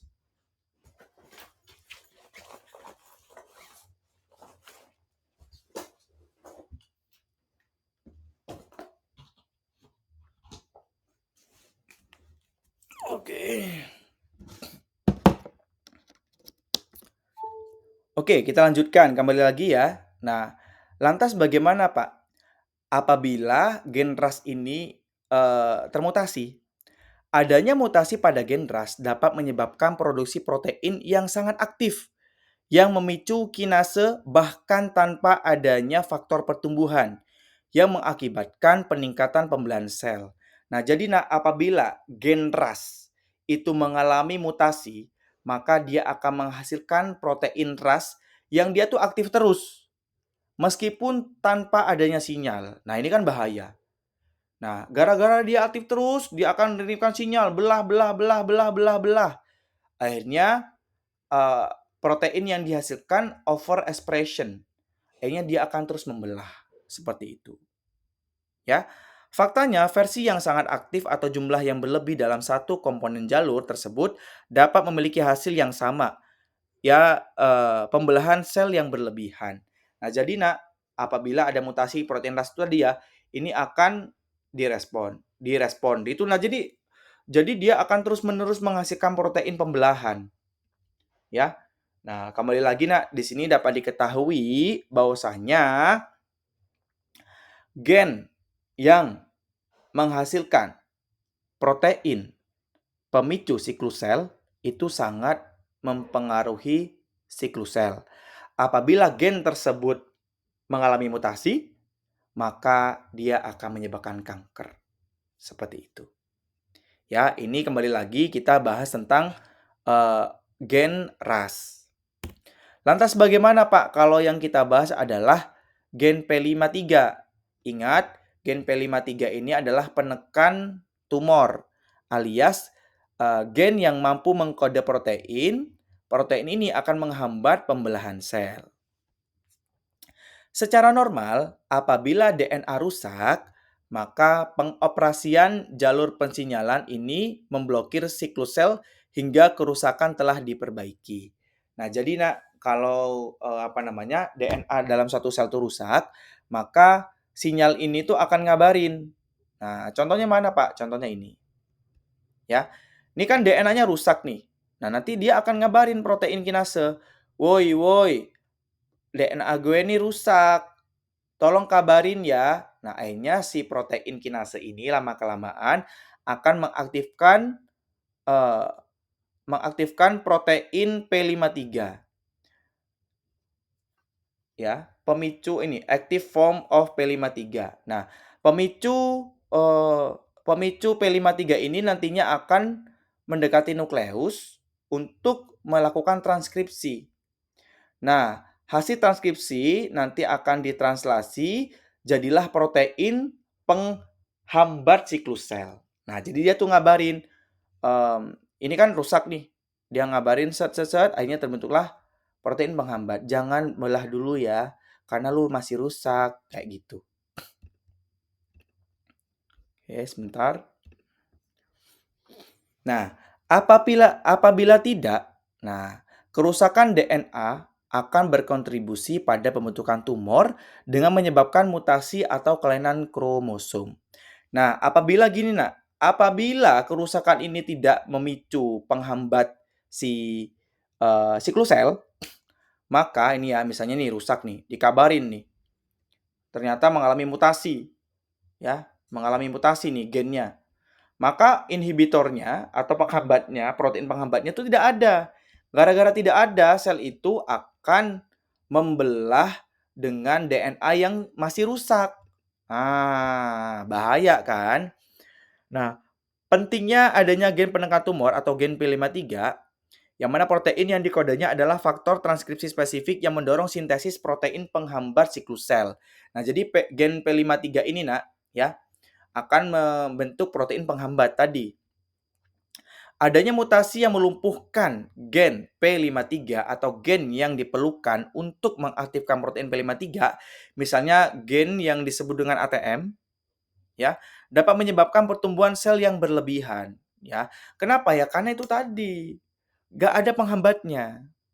Nah, maka dari itu gen P53 itu sebenarnya disebut sebagai malaikat pelindung genom, gitu ya. Kenapa? Karena kalau genomnya itu rusak, stop dulu, jangan membelah dulu, lu perbaikin dulu DNA-nya, kayak gitu. Nah, jadi kalau gen ini tidak ada ya wes bablas kenyot, rusak nanti DNA-nya. Setelah protein P53 diaktifkan, misalnya oleh protein ATM, nah ini ya, ATM, protein kinase ya, yang mengaktifkan misalnya protein ATM, protein kinase setelah kerusakan DNA, P53 mengaktifkan beberapa gen lain seperti P21. Protein P21 menghentikan siklus sel dengan mengikat kinase yang bergantung pada siklin sehingga sel memiliki waktu untuk memperbaiki DNA. Nah, jadi tetap dasarnya adalah P53. P53 ini akan mengaktifkan protein-protein lain yang berkontribusi. Nah, faktanya P53 ini alias gen P53 ini mampu mengaktifkan ekspresi sekelompok mikroRNA penghambat siklus sel. Dia juga mampu mengaktifkan gen yang terlibat langsung dalam perbaikan DNA. Dan dia juga mampu mengaktifkan gen pemicu apoptosis apabila DNA-nya sudah benar-benar rusak dan tidak diperbaiki. Nah, jadi kembali lagi, nak, dia tuh malaikat ya, malaikat yang melindungi genom. Apabila lu rusak, segeralah perbaiki. Apabila tidak perbaiki, yuk kita mati saja. Nah, jadi P53 ini punya banyak fungsinya. Gitu ya.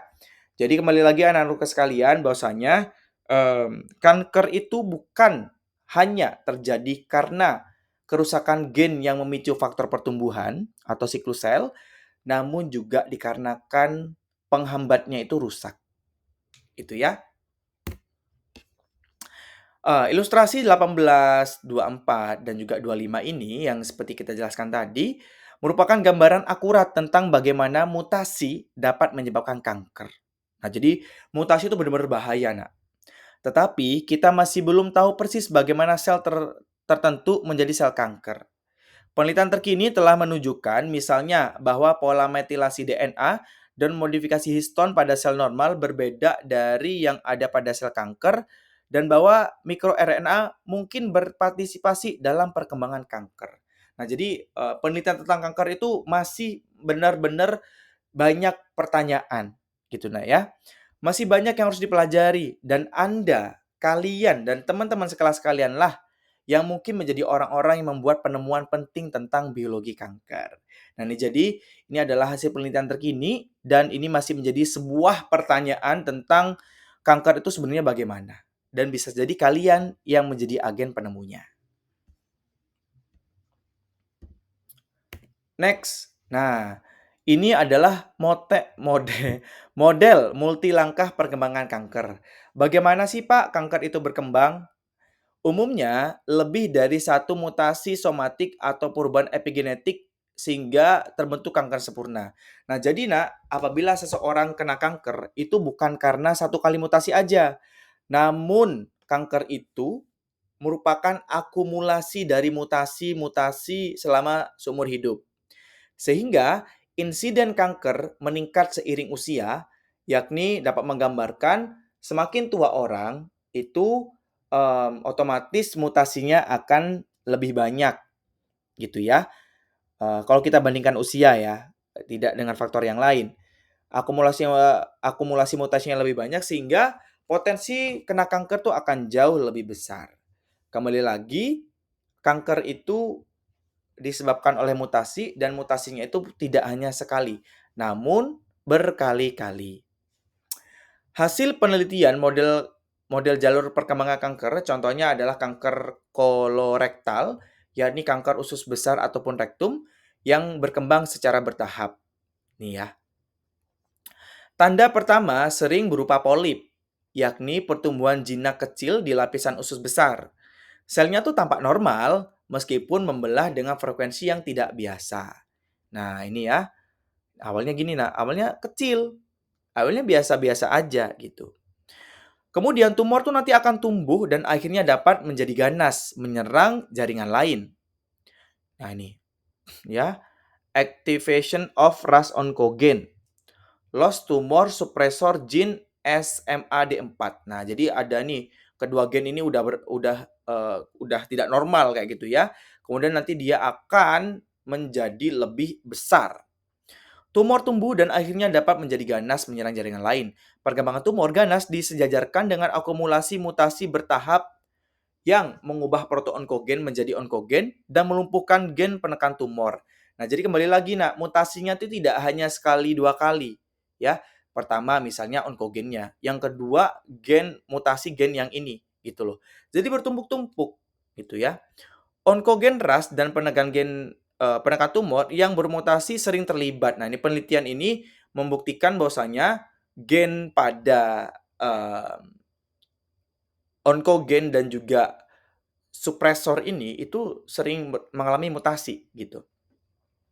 Umumnya terjadi sekitar 6 kali perubahan DNA. Biasanya meliputi munculnya minimal satu onkogen aktif, hilangnya beberapa gen penekan tumor. Nah, jadi sekitar 6 kali mutasi, nah, baru si gen ini akan menjadi ganas ataupun gen ini menjadi muncul kayak gitu. Alel penekan tumor mutan biasanya resesif dan kebanyakan kasus mutasi harus melumpuhkan kedua alel dalam genom sel yang memblokir penekanan tumor. Sebaliknya, sebagian besar onkogen adalah alel dominan. Nah, jadi alel yang penekan tumor itu resesif, yang onkogen itu dominan. Pemeriksaan rutin, misalnya kolonoskopi, direkomendasikan untuk mengidentifikasi dan membuang polip yang mencurigakan.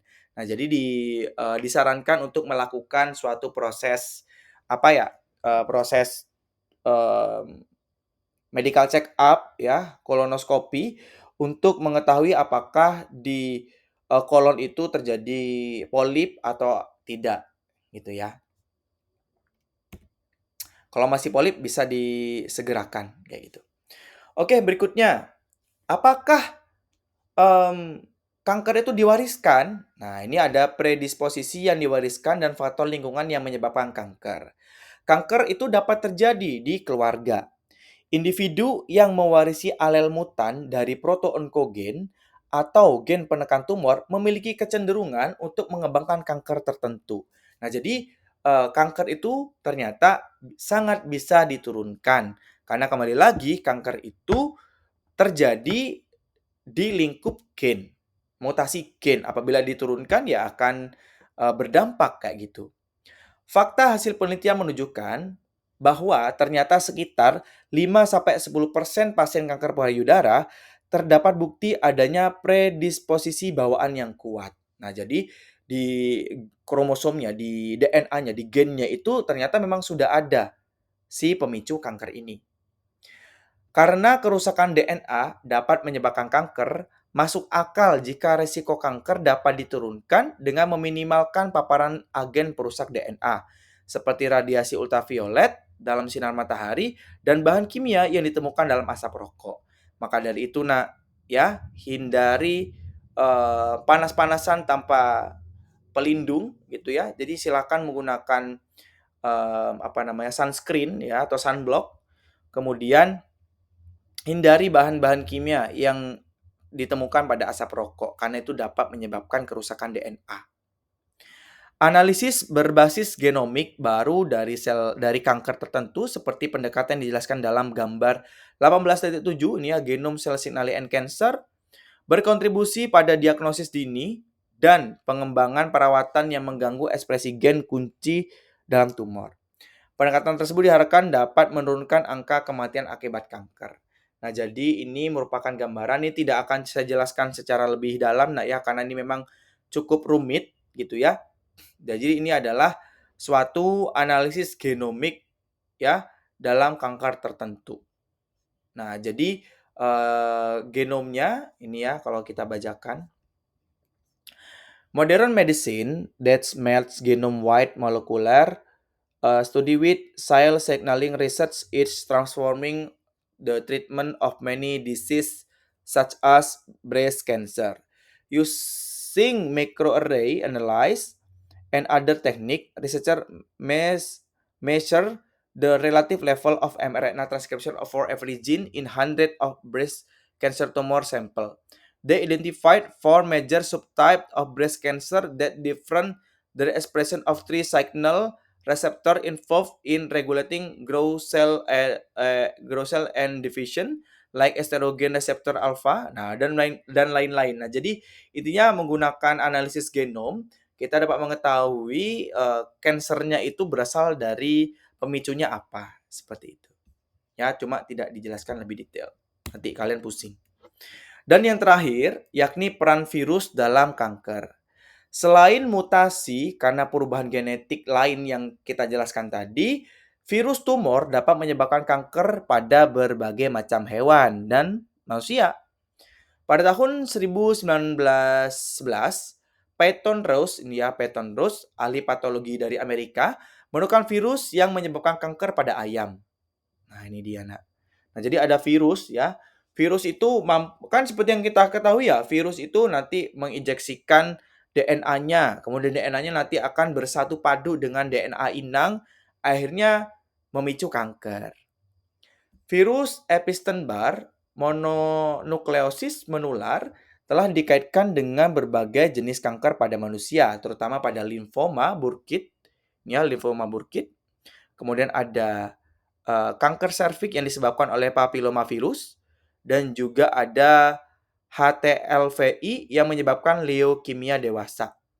Yang mana itu ditularkan dari virus. Virus itu berperan sekitar 15% kasus kanker manusia. Nah, jadi benar-benar virus itu juga perlu dihati-hatiin karena dia membawa DNA yang mampu menyebabkan kanker. Virus mungkin pada awalnya tampak sangat berbeda dari mutasi sebagai penyebab kanker. Akan tetapi kini kita ketahui bahwa virus dapat mengganggu regulasi gen dalam beberapa cara jika virus mengintegrasikan materi genetiknya ke dalam DNA suatu sel. Integrasi virus dapat menyumbangkan onkogen ke dalam sel, mengganggu gen penekan tumor, atau mengubah proto-onkogen menjadi onkogen. Nah, itu dia, Nak. Jadi virus itu mampu memberikan onkogen atau mampu mengganggu gen penekan tumor atau juga mampu mengubah yang awalnya proto-onkogen menjadi onkogen. Bahaya sekali. Nauzubillah. Beberapa virus menghasilkan protein yang menonaktifkan P53. Nah, ini ada bukti nih. Dan protein penekan tumor lainnya sehingga sel lebih rentan menjadi kanker. Nauzubillahi min dzalik. Mudah-mudahan kita dilindungi oleh Allah Subhanahu wa taala. Jaga diri kalian dari seluruh zat yang memicu kanker ataupun memicu mutasi dan beradalah pada lokasi-lokasi yang aman dari radiasi.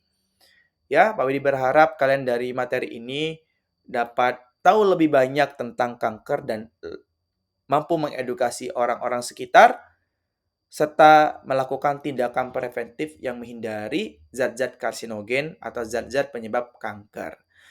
Mungkin itu aja, Nak, materi yang Pak Widi jelaskan. Mudah-mudahan bisa mengena pada diri kalian. Barakallahu fikum. Wassalamualaikum warahmatullahi wabarakatuh.